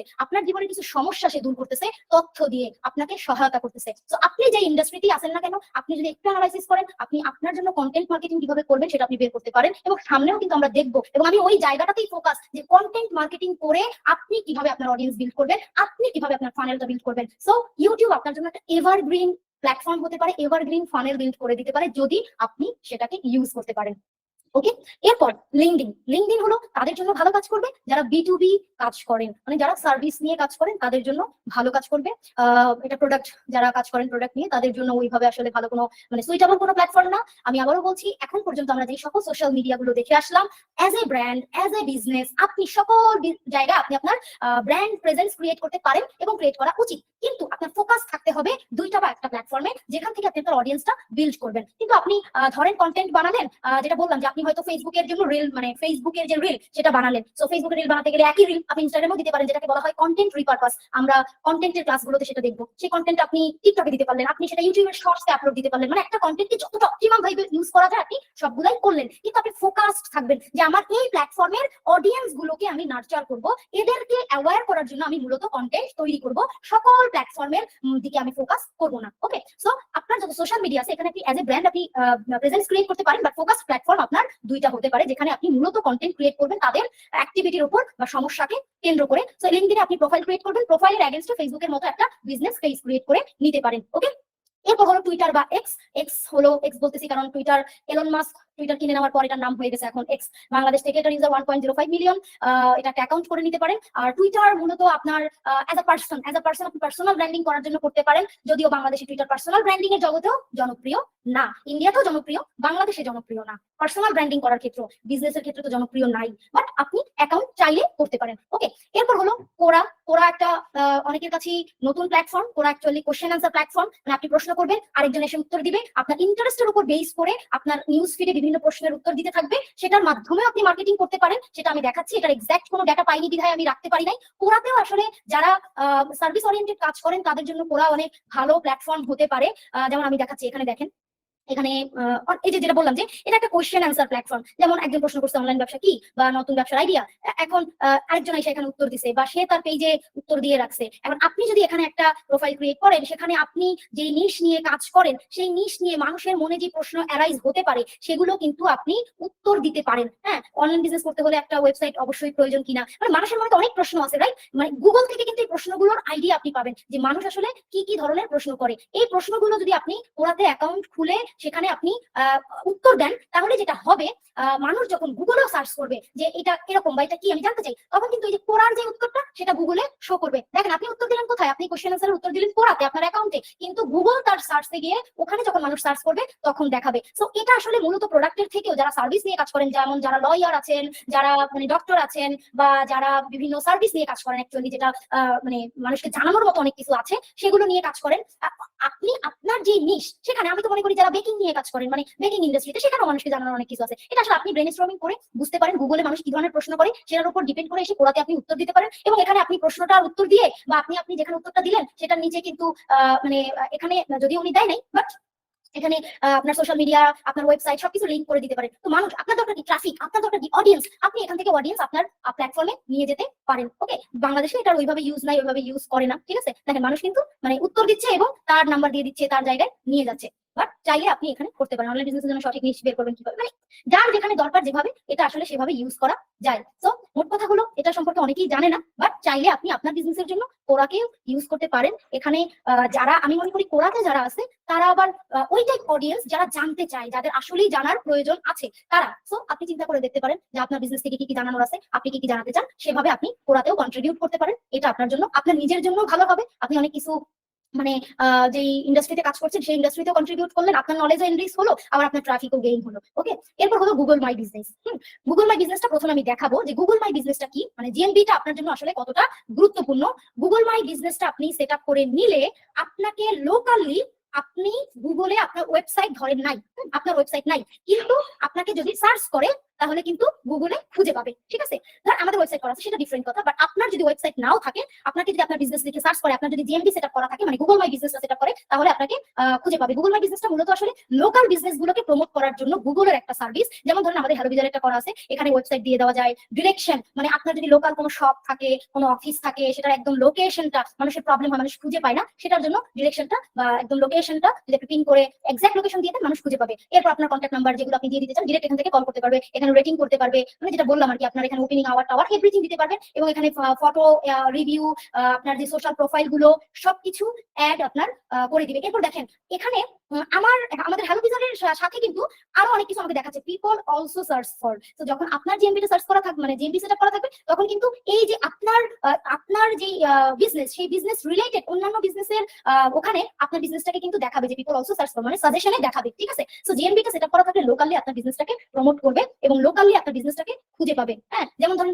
যারা হোমমেড ফুড নিয়ে কাজ করেন, অনেকে খুঁজে না যে আমার এই এরিয়াতে হোমমেড ফুডের মানে এটা দেয়, এই সার্ভিসটা দেয়, অনেক সময় আমরা খুঁজি না ক্যাটারিং সার্ভিস, আমার লাইক বনশ্রীতে কে ক্যাটারিং সার্ভিস প্রোভাইড করছে, এই ধরনের জিনিস কিন্তু আমরা সার্চ করি। তখন এই যে জিএমপি সেটআপ করা থাকলে এটা অনেক বেশি ইজি হয়ে যায়। তো যাদের করা নাই তারা জিএমপিটা সেটআপ করে নেবেন, এটা আসলে অনেক উপকারী একটা টুল। বাট জিএমপি সেটআপের প্রসেসটা একটু ডিফিকাল্ট, মানে এখানে ভেরিফিকেশন প্রসেস আছে, মানে পুরো প্রসিডিউরটা একটু জটিল, বাট আপনার জন্য অনেক উপকারী। এই যে আমার বেনিফিটগুলো আমি যদিও লিখেছিলাম যে আপনার একটা অনলাইন ভিজিবিলিটি বাড়াবে, আপনার ব্র্যান্ড প্রেজেন্স থেকে শুরু করে, এবং হাত থেকে বড় কথা আপনার সোশ্যাল ট্রাফিকটা বাড়াবে, এবং যদি আপনার ওয়েবসাইট থাকে সেটাও আপনার ওয়েবসাইটের ট্রাফিকটাও বাড়াবে, কাস্টমার এনগেজমেন্ট, লোকাল সার্চের জন্যই মূলত আসলে জিএমপিটা। আবার ধরেন যাদের শোরুম আছে, যাদের রেস্টুরেন্ট আছে, তাদের যদি জিএমপিটা করা থাকে তাদের জন্য অনেক বেশি ইজি হয়ে যায়, মানুষ তাদেরকে সার্চ করে খুঁজে পাওয়াটা অনেক বেশি ইজি হয়ে যায়। ওকে, এরপর আপনি শুধুমাত্র যে সার্চ করে খুঁজে পাবে তা না, আপনি কিন্তু মাসে মাসে বা এখান থেকে আপনি ইনসাইটটা খুঁজে পাবেন, মানে আপনাকে একটা ডেটা দেওয়া হবে, অ্যানালিটিক্সটা দেওয়া হবে যে এখানে কতজন মানুষ আপনাকে খুঁজেছে, কি করেছে, মানে অ্যাক্টিভিটি পুরো আপনাকে কতজন মানুষ, মানে ট্রাফিকটা পুরোটা আপনাকে ডাটাটা ইনসাইটটা দিয়ে দেওয়া হবে। হ্যাঁ, এরপর আপনার গুগলে কিছু মানুষ আপনাকে রিভিউ রেটিং করলো, এগুলো আপনার জন্য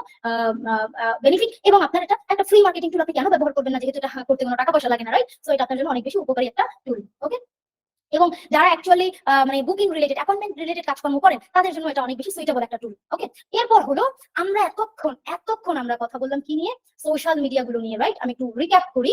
আমরা মেটার 4টা প্ল্যাটফর্ম, ফেসবুকের মধ্যে আমরা কি করব, অবশ্যই আমাদের একটা ফেসবুক পেজ লাগবে এবং আমাদের একটা গ্রুপ আমরা করব। হ্যাঁ, ফেসবুক পেজ এবং গ্রুপটাকে অপটিমামলি আমরা ইউজ করব, কারণ প্রোফাইল আমাদের জন্য যথেষ্ট না, রাইট? এবং সেটা প্রফেশনালি কিভাবে করা যায় সেই বিষয়গুলো আমাদের রেডি করতে হবে। এরপর ইনস্টাগ্রাম, এরপর হোয়াটসঅ্যাপ এবং মেসেঞ্জার কি আমাদের কমিউনিকেশন প্ল্যাটফর্ম। ওকে, টিকটক, ইউটিউব এবং লিঙ্কডইন, টুইটার এগুলো বিটুবি যারা করে তাদের জন্য সুইটেবল। ইউটিউব এবং টিকটক অ্যাকচুয়ালি আপনার জন্য ভালো কাজ করবে। ইউটিউব আপনার জন্য একটা এভারগ্রিন ফানেল ক্রিয়েট করতে হেল্প করবে, যদি আপনি কন্টেন্ট মার্কেটিং মানে ভিডিও মার্কেটিং বা ভিডিও কন্টেন্টে ফোকাস হন তাহলে অনেক বেশি হেল্প করবে। এবং ইউটিউবের জন্য যদি আপনি কন্টেন্ট বানান তাহলে টিকটকে, ফেসবুকের রিলসের কন্টেন্ট রিপারপাস আমরা সামনের ক্লাসগুলোতে দেখবো, কন্টেন্ট রিপারপাস করে আপনি সব চ্যানেলে দিতে পারবেন, আপনার জন্য অনেক বেশি ইজি হয়ে যাবে। ওকে, এরপর কোরা, নতুন একটা প্ল্যাটফর্ম আপনারা হয়তো জানলেন, এখন কোরাতে আপনি কোশ্চেন আনসারে কন্ট্রিবিউট করে আপনি ট্রাফিক সেখান থেকেও নিয়ে আসতে পারেন। গুগল মাই বিজনেস যেটা ফ্রি একটা টুল, আপনার অবশ্যই করে নেওয়া উচিত।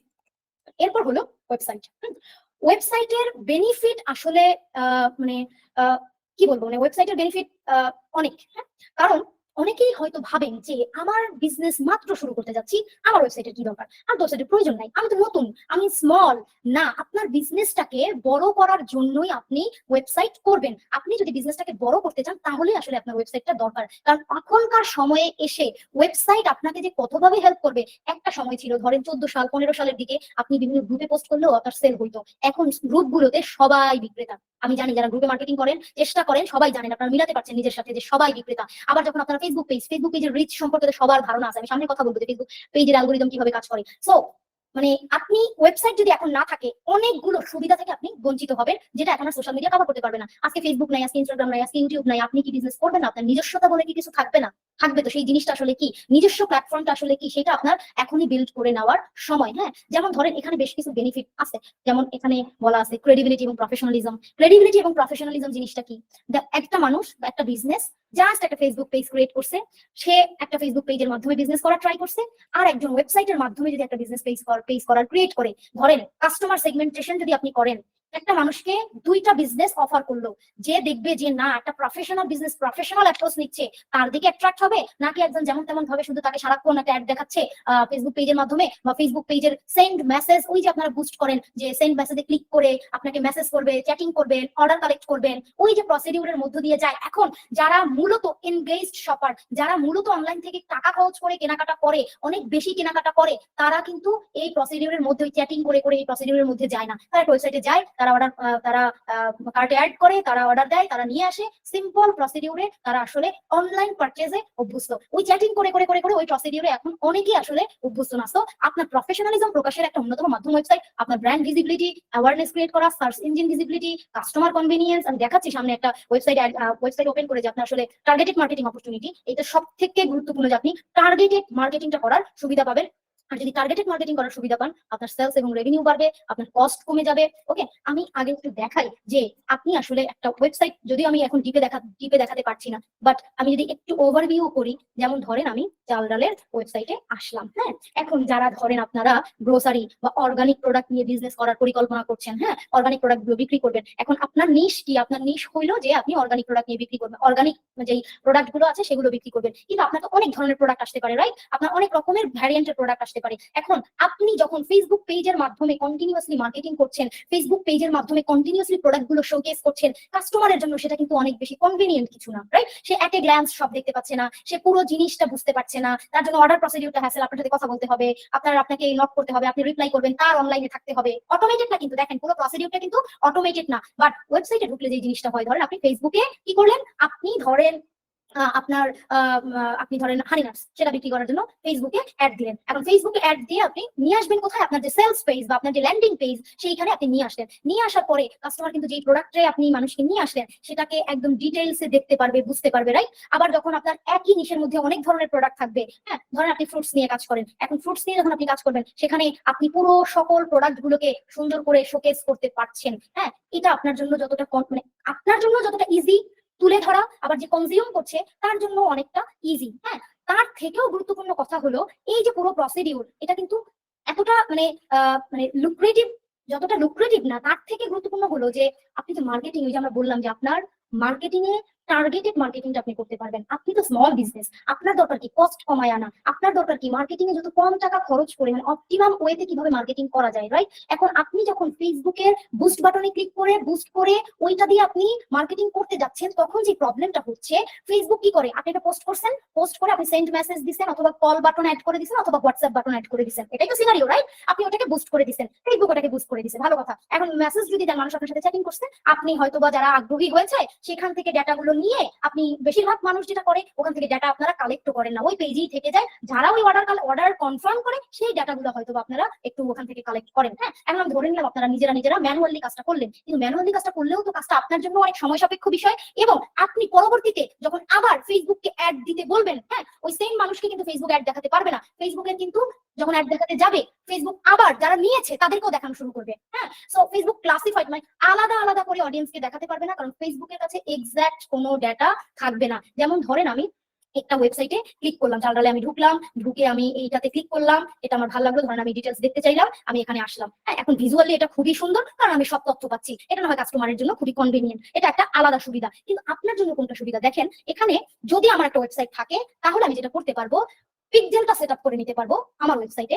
পিক্সেল সেট আপ করে নিলে যারা ফেসবুক থেকে বা যে কোনো জায়গা থেকে, সোজা কথা, আমার ওয়েবসাইটে যখন আসবে, তারা ওয়েবসাইটে এসে যা যা করতেছে, কি কি অ্যাকশন নিতেছে, কোন প্রোডাক্টে ক্লিক করতেছে, কে না করতেছে, প্রতিটা পদক্ষেপ ওই ডেটা পুরোটা ট্র্যাক থাকতেছে। কিভাবে? এখানে একটা এক্সটেনশন আমি জাস্ট আমার দেখার জন্য বা আপনাদের দেখানোর জন্য রাখতেছি, মানে দেখাচ্ছি, বাট এটা মানে আপনি যদি ওয়েবসাইট আপনার থাকে এবং পিক্সেল সেটআপ করা থাকে তাহলে এখানে করা যায়। যেমন ধরেন আমি ভিউ কন্টেন্ট, আমি একটা কন্টেন্ট ভিউ করেছি, যেমন আমি 1100 একটা দেখেছি, দেখেন 229 টাকার একটা প্রোডাক্টে আমি ক্লিক করেছি, এটা ট্র্যাক হয়েছে এবং এটা কিন্তু চালডালের কাছে গেছে যে আমি এটার প্রতি এটার মধ্যে ক্লিক করেছি, রাইট? এরপর আমি এটা যদি অ্যাড টু কার্টে ক্লিক করেছি, অ্যাড টু কার্টে কোনটা ক্লিক করেছি, কত টাকার প্রোডাক্ট, কোন সময়, সবকিছু কিন্তু এখান থেকে, মানে যেহেতু এটা পিক্সেল তাদের ওয়েবসাইটে সেটআপ করা আছে, চালডালের ওয়েবসাইটে সেটআপ করা আছে, যার কারণে পুরো জিনিসটা তারা মানে একজন ইউজারের, একজন কাস্টমারের ইন্টারেস্ট, গতিবিধি সবকিছু দেখতে পাচ্ছে। এখন হয়তো আমি কিনবো না, আমি চার্জ করে কি করবো, আমি বের হয়ে যাবো, রাইট? এখন চালডাল কিন্তু বুঝে গেছে আমার এটা দরকার, রাইট? আমি যখন ফেসবুকে যাবো, চালডাল এই যে পুরো ডাটাটা ফেসবুকে দিবে, দিয়ে বলবে এই মানুষকে তুমি এই একটাই দেখাও, কারণ সে এটার প্রতি ইন্টারেস্টেড। সো আপনার যদি মানে এই যদি ওয়েবসাইটটা না থাকতো, এই পিক্সেল যদি সেটআপ করা না থাকতো, চালডালের তো হিউজ প্রোডাক্ট, রাইট? এত প্রোডাক্ট, এখন চালডাল বুঝতো কিভাবে কোন প্রোডাক্ট কোন মানুষের দরকার, কার দরকার, কিভাবে এটা আসলে ট্র্যাক করতো, রাইট? এত প্রোডাক্ট তো আসলে আলাদা আলাদা করে দেখাতে পারতো না, যেহেতু এদের পিক্সেল সেটআপ করা আছে, এভরিথিং ই করা আছে, টেকনিক্যাল বিষয়গুলো ওদের সেটআপ করা আছে, বিধায় ওরা কিন্তু এই সুবিধাটা পাচ্ছে। সো যেটা নিয়ে আমরা মূলত কথা বলছিলাম, যে আপনি অ্যাজ আ স্মল বিজনেস হয়তো ভাবতে পারেন যে আমার ছোট বিজনেসে ওয়েবসাইট দরকার নাই, বাট আপনার আসলে ওয়েবসাইটটা মানে আরো বেশি দরকার। এখন হয়তো ভাবতে পারেন ওয়েবসাইট তো একটা বড় খরচের বিষয়, যে ওয়েবসাইট আমি কিভাবে করবো। আপনার তো অনেক ফ্যান্সি ওয়েবসাইট করার প্রয়োজন নাই। ধরেন চালডালের মতো একটা ওয়েবসাইট, আপনি গ্রোসারি বিজনেস করবেন, আপনার চালডালের মতো একটা ওয়েবসাইটের তো প্রয়োজন নাই। আপনি একটা সেলস পেজের মাধ্যমেও সেখানেও আপনি পিক্সেল সেটআপ করতে পারেন, এবং সেটার মাধ্যমে আপনি একটা প্রোডাক্ট বিক্রি করতে পারেন, সেটার মাধ্যমে আপনি একটা পুরো সিস্টেমটা রান করতে পারেন। সো আপনার রিসোর্সের উপর ডিপেন্ড করে, আপনার বাজেটের উপর ডিপেন্ড করে যে আপনি এটাকে কিভাবে রান করবেন। কিন্তু এটাকে স্কিপ করা যাবে না, আপনি জাস্ট এটা ঝামেলা, এটা টেকনিক্যাল ইস্যু, এখানে একটু বাজেট আছে, এখানে আমার ইনপুট দিতে হবে না, বাট এটাতে যদি আপনি ইনপুট দেন, একটা আউটপুট আউটপুটটা কিন্তু অনেক ভালো আসবে। এই যে যেটা আমি রিয়েল টাইম আপনাকে দেখালাম, এখানে আরো অনেক বিষয় আছে। ফেসবুক অ্যাড এবং পিক্সেলের ক্লাসে আমরা আরো ডিটেলসে দেখবো। আমি যে টার্গেটেড মার্কেটিং এর যে সুবিধাটা সেটা বোঝানোর জন্য দেখলাম যে আপনার ওয়েবসাইটে যখন কোনো অডিয়েন্স ঢুকবে, কোথায় ক্লিক করতেছে, কোথায় যাচ্ছে, কোন জায়গায় কি করতেছে না করতেছে, সবকিছু ফেসবুককে দিতে পারবে। ফেসবুক আবার ওই অডিয়েন্সকে ওইটাই দেখাবে, ওইটাই সে একবার দেখাবে, 5বার দেখাবে। তার যখন দরকার হবে সে কিন্তু কিনবে। আপনার প্রোডাক্ট যার দরকারই নাই, মানে দরকার আছে যার চাল, তারা দেখালাম ডাল, সে তো নিবে না। তারাই শুধু শুধু মার্কেটিং কস্টটা বাড়ায়া লাভ কি? ওই যে আপনারা বলেন বুস্ট করি কিন্তু সেল হয় না। কিভাবে সেল হবে? যার যেটা দরকার নাই তারা যদি সেটা দেখান তাহলে তো কোনো লাভ নাই, রাইট? টার্গেটেড মার্কেটিংটা আপনি করতে পারছেন না, এটা হলো মূল বিষয়। ওকে, এবং কারা আসলে সচরাচর অনলাইন থেকে কেনাকাটা করে, ফেসবুকের কাছে সব তথ্য আছে। আপনি অবাক হয়ে যাবেন ফেসবুকের কাছে কত লেভেলের তথ্য আছে। আপনি আপনার সম্পর্কে যতটা না জানেন, আমি আমার সম্পর্কে যতটা না জানি, ফেসবুক তার থেকেও বেশি জানে। সো আপনার আসলে যদি আপনি প্রপারলি মার্কেটিংটা জানেন, কিভাবে এই প্ল্যাটফর্ম গুলোকে ইউজ করে মার্কেটিং করতে হয়, সেটা যখন আপনি জানবেন, তখন কিন্তু আপনি আলটিমেটলি এই পুরো বিষয়টাই আপনি বুঝে যাবেন। ক্লাস শুরু করার আগে কোনো এক আপু, আমার নামটা মনে পড়ছে না, জিজ্ঞেস করেছিলেন যে ক্লাসগুলো দেখছিলেন কিন্তু আসলে এখানে তো আরো অনেক কিছু বোঝার আছে বলে আপনার মনে হচ্ছে বা বুঝতে পারছেন না। সো এই পয়েন্টে এসে বলছি, ডেফিনেটলি যদিও আমি ফেসবুক অ্যাড, পিক্সেল এগুলো আমি সামনে একটা ডেডিকেটেড ক্লাস রেখেছি, আমি সেখানে দেখাবো, আরো দেখাবো, কন্টেন্ট মার্কেটিংও দেখাবো, ফানেলও দেখাবো। যদিও এখানে আরো মার্কেটিং এর স্ট্র্যাটেজিগত অনেক বিষয় আছে যে কিভাবে আপনি অপটিমাম ইফেক্টিভ মার্কেটিং করতে পারেন। সেগুলো আপনি যে প্রশ্নটা করেছিলেন যে আপু, যে কিভাবে আসলে আমরা বা আমি আপনাকে সাপোর্ট করতে পারি, যেহেতু আসলে আমি আপনাকে নলেজ দিয়ে সাপোর্ট করছি, আমাদের বিজার্স একাডেমিতে কিন্তু ডেডিকেটেড আমাদের প্রোগ্রাম আছে, 100 ডেজের প্রোগ্রাম আছে। ওই প্রোগ্রামে আপনি জয়েন করলে আপনি শুধু টেকনিক্যাল, হ্যাঁ, মার্কেটিং, ওয়েবসাইট রিলেটেড এভরিথিং, বিজনেসের অ্যাকাউন্ট, ফাইন্যান্স থেকে শুরু করে সবকিছুর উপরে 11+ আপনি কোর্সই পাবেন। এরপর তো আমার যে প্রোগ্রাম কন্টেন্ট টু কাস্টমার সেটা আছেই, হ্যাঁ। সো ওই আপনার আসলে ওই চিন্তার কোনো কারণ নাই, ওই সাপোর্ট আমরা আপনাকে দিতে পারবো বা আপনি সাপোর্ট পাবেন, ওটা নিয়ে প্যানিক হওয়ার কিছু নাই। সো মূল কথা, আমরা আমাদের বিজনেসটাকে সোশ্যাল মিডিয়ায় বিভিন্ন ভাবে করতে পারি, শুধু ফেসবুক পেজ না।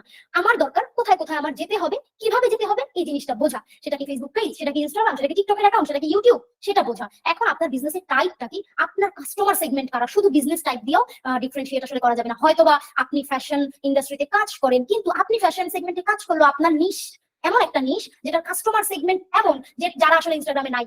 ইনস্টাগ্রামে যারা আছে তারা একটু পশ, তারা একটু অ্যাস্থেটিক, রাইট? সো এখন তারা যদি ইনস্টাগ্রামে না থাকে, আপনি ইনস্টাগ্রামে মার্কেটিং করে কি করবেন? ইনস্টাগ্রামে সময় দিয়ে আপনি কি করবেন? অ্যাজ আ ব্র্যান্ড আপনি ইনস্টাগ্রামে থাকতে পারেন, কিন্তু ফোকাসড না। আপনার ফোকাস দুইটা সোশ্যাল মিডিয়া আপনি রাখতে পারেন, যেখানে আপনি ফোকাসড কাজ করবেন, আপনি অডিয়েন্স বিল্ড করবেন, আপনার যে ট্রাফিক গুলো সেখান থেকে আপনি মূলত আপনার ট্রাফিকটা গেইন করবেন, কিন্তু আপনি সব জায়গায় আপনার বিজনেসের প্রেজেন্স আপনি ক্রিয়েট করে রাখতে পারেন। বাট সোশ্যাল মিডিয়া যেখানে আপনি থাকেন না কেন, ফোকাস প্ল্যাটফর্মে আপনার শেখার, সেটা আপনি কিভাবে প্রপারলি ইউজ করবেন সেটা আপনার পুরোপুরি জানতে হবে। যদি ফেসবুক আপনি ইউজ করেন, ফেসবুকের পেজ, ফেসবুকের গ্রুপ, আবার পেজের রিলস সেগমেন্ট, ফেসবুকের স্টোরি, সবকিছু এটার পুরোপুরি অ্যালগরিদমটাকে আপনি কিভাবে ডিকোড করবেন এটা আপনার জানতে হবে। এরপর আমরা যেটা জানলাম, গুগল মাই বিজনেস ফ্রি টুল, এটা আপনার করে নেওয়া উচিত। এরপর হলো ওয়েবসাইট। এটা অনেক ফ্যান্সি জিনিস ভাববেন না, এটা আপনি মিনিমাম আপনার যে বাজেট, যে রিসোর্স আছে ওইটা দিয়ে আপনি করে নিতে পারেন। আপনার অনেক হাই এন্ডের ওয়েবসাইটের দরকার নাই, আপনার মিনিমাম কাজ করার মতো, যে যতটুকু না হইলেই না সেরকম একটা ওয়েবসাইট আপনি করে কাজ শুরু করতে পারেন, কোনো অসুবিধা নাই। বাট ওয়েবসাইটটা আপনাকে অনেক বেশি হেল্প করবে কাজ করতে। ওকে, এখন আমরা সোশ্যাল মিডিয়া গুলো সম্পর্কে জানলাম, যদিও আজকে আমি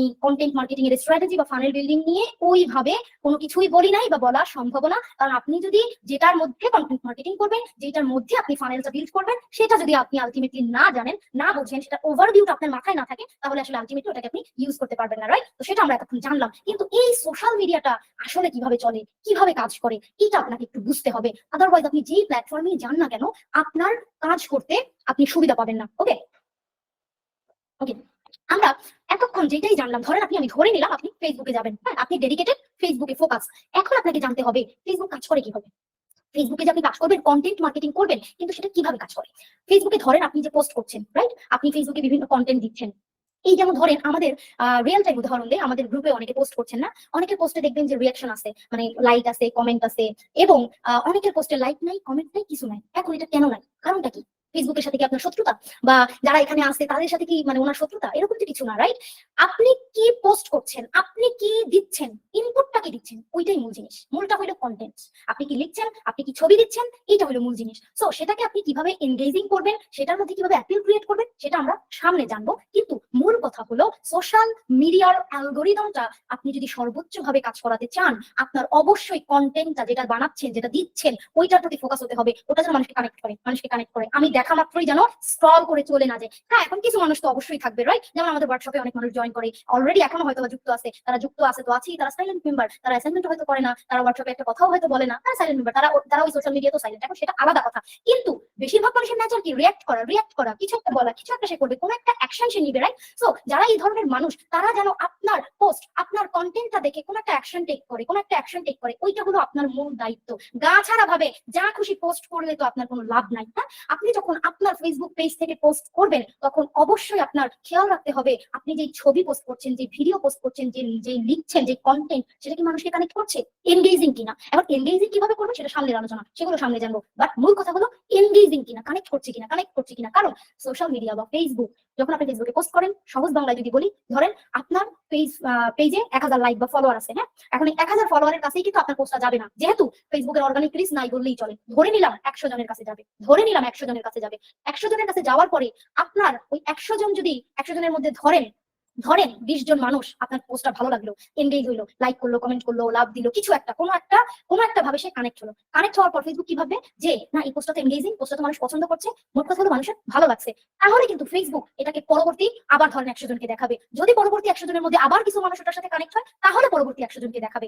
এখন আপনি একটা পোস্ট করার পরে যদি ওই পোস্টে মানুষ কানেক্ট না হয়, পোস্ট করার পরে, এবং এবং সব থেকে গুরুত্বপূর্ণ, পোস্ট করার পরের 1 আওয়ার খুবই গুরুত্বপূর্ণ। আপনি যখন একটা সোশ্যাল মিডিয়ায় কাজ করছেন, আপনি যখন একটা ধরেন ফেসবুকে পোস্ট করছেন, 1 আওয়ারের মধ্যে যদি ওই পোস্টের মধ্যে কিছু না হয়, কোনো ইন্টারাকশন না হয়, তাহলে ধরে নেওয়া যায় যে ওই পোস্ট আসলে আর কাজ করবে না, বা ওই পোস্টে আসলে মানুষ আর কানেক্ট হবে না, কারণ ফেসবুক আর ওই পোস্টের রিচ দিবে না। 1 আওয়ারের মধ্যে যদি ওই পোস্টের রিচ আসতে থাকে, পরবর্তী মানুষকে দিতে থাকে। আমরা দেখি না প্রচুর একটা জিনিস ভাইরাল হয়ে যায়, কিভাবে ভাইরাল হয়? অ্যালগোরিদমটা কিভাবে কাজ করে? তারা কি পেইড মার্কেটিং করে? তারা তো পেইড মার্কেটিং করে না। তারা কি করে? মানুষ হাসায়। কারণ আপনি অ্যাজ আ বিজনেস আপনার ব্র্যান্ড ভ্যালু মেইনটেইন করে তো আপনি মানুষকে দিন দিন হাসাতে পারবেন না। আপনি এন্টারটেইনমেন্ট কন্টেন্ট বানাতে পারেন ওই জনরার, কিন্তু দিন দিন তো আপনি হাসাতে পারবেন না। কিন্তু মানুষকে কানেক্ট করার মতো কন্টেন্ট আপনি যদি বানাতে পারেন, তাহলে কিন্তু মানুষ সোশ্যাল মিডিয়া বা ফেসবুক আপনার সাথে অটোমেটিকলি, তার অ্যালগোরিদম এমনি আপনাকে বিভিন্ন মানুষের সাথে কানেক্ট করিয়ে দিবে, এটা দিতে থাকবে। কিন্তু আপনার কন্টেন্ট যদি এনগেজিং না হয়, মোট কথা হলো ফেসবুক আপনাকে কোনো মানুষের সাথে কানেক্ট করাতে পারবে না এখানে। আর আপনার এটা অর্গানিক স্ট্র্যাটেজি। হ্যাঁ, এখন এখানে আপনি পেইড মার্কেটিং ইনক্লুড করেও অ্যালগোরিদমটাকে ডিকোড করতে পারেন, অ্যালগোরিদমটাকে আপনার মতো ব্যবহার করতে পারেন। এখন পেইড মার্কেটিং এর ক্ষেত্রেও কন্টেন্ট খুব গুরুত্বপূর্ণ। আপনি যা খুশি তাই দিয়ে যদি মনে করেন আপনার প্রোডাক্ট বিক্রি হবে, আপনি ডাকলে মানুষ চলে আসবে, একদমই না। আপনি একটা জিনিস ফ্রি দেন না, দেখেন কয়জন নেই। আপনি একটা জিনিস ফ্রি অফার করেন, ফ্রি দিব, ফ্রি, সেটাও আসলে কয়জনকে আপনি নেওয়াতে পারেন যদি আপনার অফারিং ঠিক না থাকে। আপনি যেটা অফার করছেন, যেটা প্রপোজ করছেন, সেটাও যদি ঠিক না থাকে, সেটা যদি আপনি পেইড মার্কেটিংও করেন, ফেসবুকে বুস্ট দিয়েও মানুষকে ডাকেন, তাও আপনি বেশি মানুষকে পাবেন না যদি আপনার কন্টেন্টটা ভালো না হয়। হ্যাঁ, সো সোশ্যাল মিডিয়ার অ্যালগোরিদমটা আসলে কাজ করে এনগেজিং কন্টেন্ট যদি আপনি দিতে পারেন। আপনার কন্টেন্ট যত স্ট্রং, তত ভালো আপনার যে ফেসবুক পেজ বা আপনার যে সোশ্যাল মিডিয়ার অ্যাকাউন্ট, সেটা ওইভাবে তত বেশি মানুষকে কানেক্ট করতে পারবে। হ্যাঁ, যেটা তখন বললাম যে ডিকোড দ্য অ্যালগোরিদম। এখন ডিকোড অ্যালগোরিদম আপনি কিভাবে করবেন? আমরা অ্যালগোরিদমকে ডিকোড করার জন্য বা অ্যালগোরিদমটাকে আমার মতন করে সর্বোচ্চ ব্যবহার করার জন্য আমাকে 2টা জিনিস জানতে হবে। 2টা জিনিস জানলে আমি এটা করতে পারবো। সেটা হলো যে who you want to reach, what you want to be known for। আমরা এতদিন 2 দিন ধরে আমরা যে 2টা ক্লাস করলাম, আমরা সেশন নিলাম, সেগুলোতে আমরা কি দেখলাম? আমরা আইডিয়াল ক্লায়েন্ট আইডেন্টিফাই করলাম, এবং আমরা নিশ সিলেক্ট করলাম, এবং আমরা ভ্যালু প্রপোজিশন শিখলাম। কেন শিখলাম? এই কারণে শিখলাম, কারণ আমি যদি না জানি who you want to reach, হ্যাঁ, আমি কার কাছে যেতে চাই, আমার আইডিয়াল ক্লায়েন্টকে যদি আমি না জানি, আমি যদি না জানি, আমি ফেসবুককে বা আমি সোশ্যাল মিডিয়ার অ্যালগোরিদমকে কিভাবে বলবো তুমি তাকে আমার পোস্টটা দেখাও? হ্যাঁ, যখন ধরেন আমি কন্টেন্ট মার্কেটিং করবো, আমি পেইড মার্কেটিং এর কথা বাদ দিলাম, আমি কন্টেন্ট মার্কেটিং করবো, আমি কন্টেন্ট দিতে থাকবো, রাইট? আমার একটা নিউলি ফেসবুক পেজ আমি খুলছি, এখন খোলার পরে আমি কন্টেন্ট দিতে থাকবো। এখন কন্টেন্ট যখন আমি দিতে থাকবো, ফেসবুকের অ্যালগোরিদম তখন কিভাবে আমার সাথে অ্যাক্ট করা শুরু করবে? হ্যাঁ, তখন অ্যাক্ট করা শুরু করবে, আমি যে কন্টেন্ট দিতে থাকবো ওটার মধ্যেই অ্যাকচুয়ালি আমি কি নিয়ে কথা বলছি, কাদেরকে টার্গেট করে কথা বলছি, এটা কিন্তু অ্যালগোরিদম ডিটেক্ট করতে পারে কমপ্লিটলি। এবং এখন কিন্তু বাংলাদেশ থেকে বা বাংলা ভাষার যে কন্টেন্ট, সেটাও অ্যালগোরিদম প্রপারলি বুঝে। ওদের অ্যালগোরিদম এখন ওইভাবে মানে ওয়েল ট্রেন্ড। হ্যাঁ, এমন না যে শুধু ইংরেজি কন্টেন্ট হতে হবে, বাংলা কন্টেন্টকেও ওরা প্রপারলি রিড করতে পারে যে এই কন্টেন্টের মধ্যে কি আছে, এই কন্টেন্ট কি বলতেছে, এই কন্টেন্ট কারে যাচ্ছে, কোথায় যেতে যাচ্ছে, এভরিথিং। সো আপনি যদি আপনার আইডিয়াল ক্লায়েন্ট পর্যন্ত যেতে চান, আপনার পেজ থেকে, আপনার সোশ্যাল মিডিয়া অ্যাকাউন্ট থেকে যা খুশি তাই দিলে হবে না।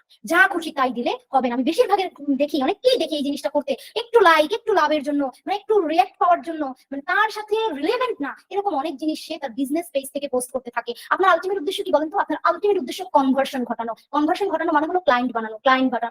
ফানেলের উপরে আপনি অনেককেই আনবেন, কিন্তু সেই ফানেলের নিচ পর্যন্ত আপনার প্রসপেক্ট যারা ফাইনালি আপনার কাস্টমার হবে, সেটা আপনার আলটিমেট উদ্দেশ্য। তো সেটা তখনই আপনার সফল হবেন আপনি যখন আইডিয়াল ক্লায়েন্ট পর্যন্ত যেতে পারবেন। আপনি যদি আইডিয়াল ক্লায়েন্টকে রিচ করতে না পারেন, তাহলে কিন্তু আপনি সোশ্যাল মিডিয়াকে আপনি ভুল জায়গায় পরিচালিত করলেন, রাইট? আপনি অনেককে দেখেন, এই যে দেখেন, আপনি হয়তো ভাবেন যে বিভিন্ন ইনফ্লুয়েন্সার, বিভিন্ন সেলিব্রিটিদের পেজে তো প্রচুর রিয়াকশন, তাই না? মানে প্রচুর এনগেজমেন্ট। এই এনগেজমেন্টের কারণ কি? ফেসবুক কি ফ্রি প্ল্যাটফর্ম, রাইট? এখন আপনি এই ফ্রি প্ল্যাটফর্ম কেন ব্যবহার করছেন? কারণটা কি? এই ফ্রি প্ল্যাটফর্মে আপনি যুক্ত হয়েছিলেন কেন? আপনার রিজনটা কি ছিল? রিজন ছিল সময় কাটানো, রিজন ছিল আড্ডা দেওয়া। এভাবেই তো এক জায়গায় হয়েছিল। ফেসবুক অডিয়েন্স গ্যাদার করছিল কেন? এই কারণেই।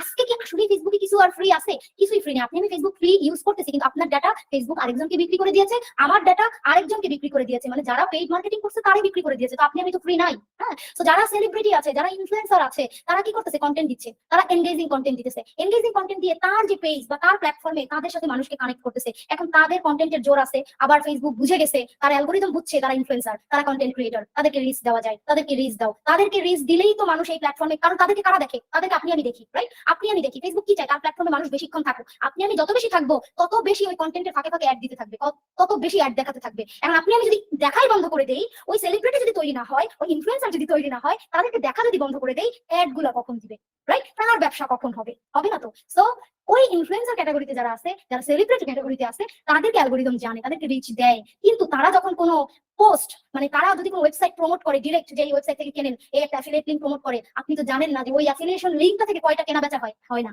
খুব একটা কেনা বেচা হয় না। ফেসবুক ওই ধরনের লিংকে ওই ধরনের পেজ থেকে ডিরেক্ট প্রমোট করে না, কারণ এই ধরনের ইনফ্লুয়েন্সাররা যদি জাস্ট একটা লিংক দিল আর অনেক মানুষ কিনে ফেললো, তাহলে কি ফেসবুকে কেউ পেইড অ্যাড দিবে?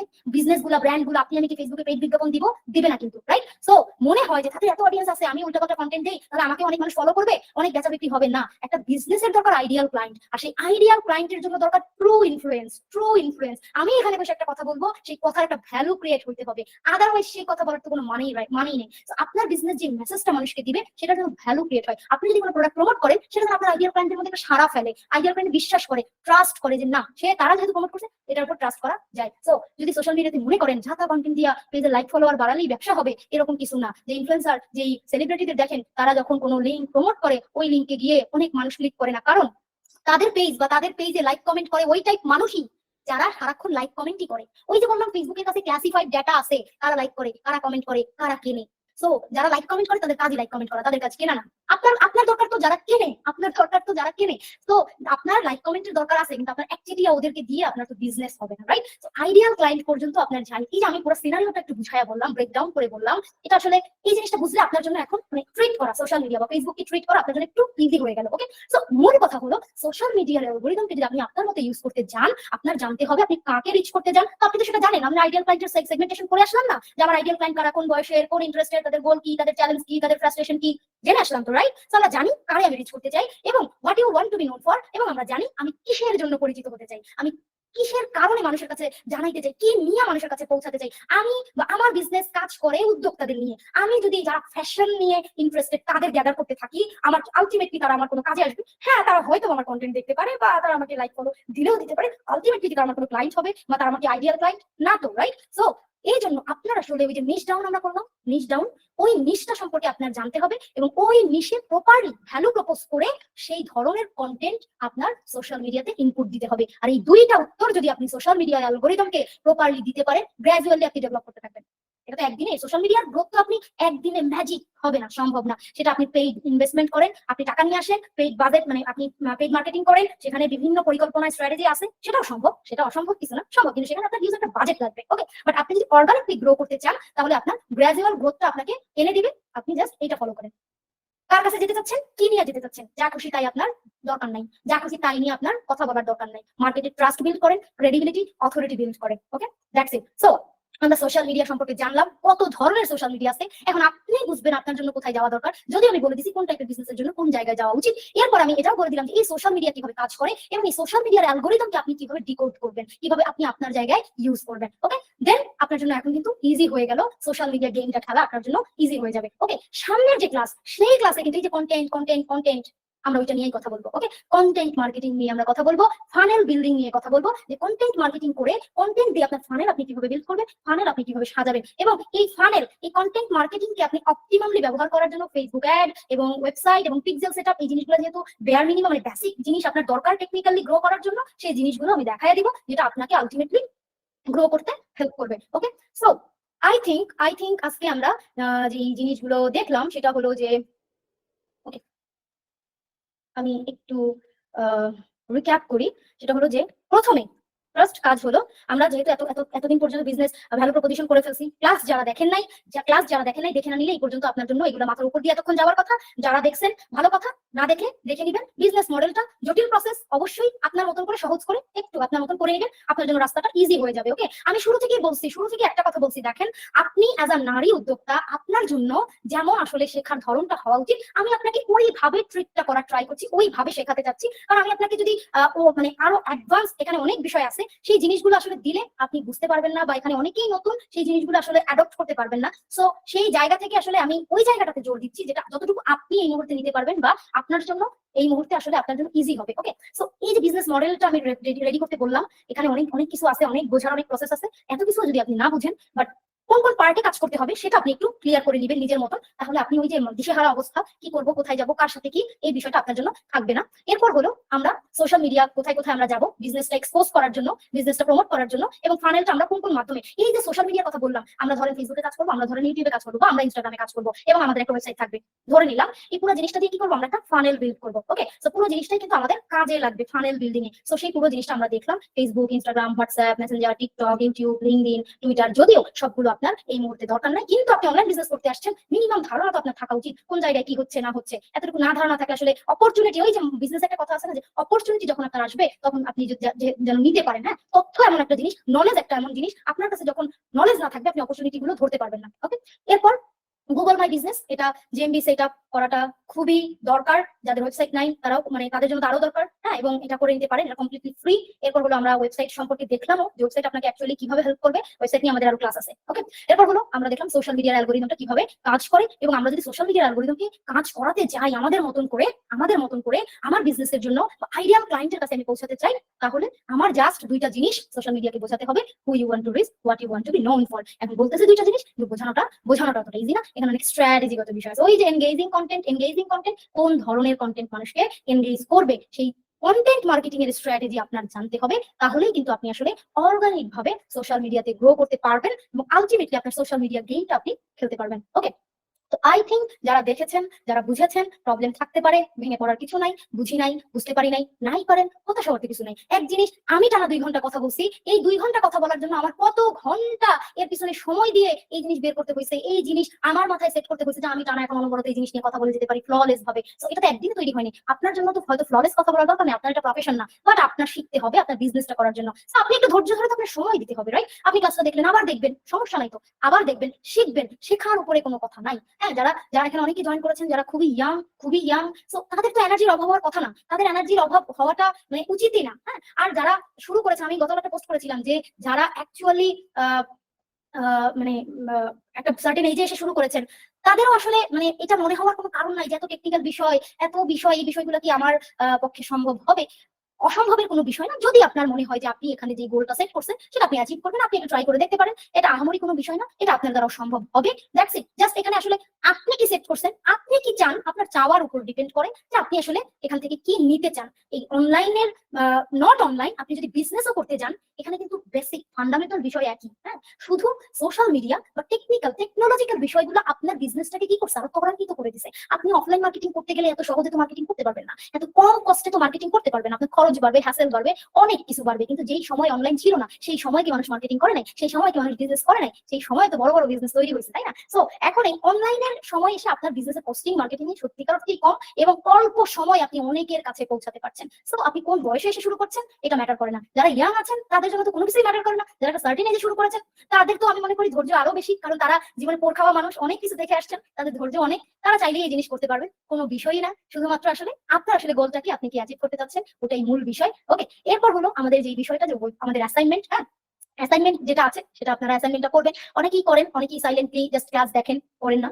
বাট অ্যাসাইনমেন্ট করলে যে বিষয়টা হয়, আপনি আসলে রিক্যাপ করতে পারেন আপনার মতন করে। হ্যাঁ, এখানে ওই অ্যাসাইনমেন্ট করলে আপনাকে পার্সোনালি ফিডব্যাক দিল কি দিল না, ওই জন্য আমাদের অ্যাসাইনমেন্ট অ্যাক্টিভিটিটা রাখা না।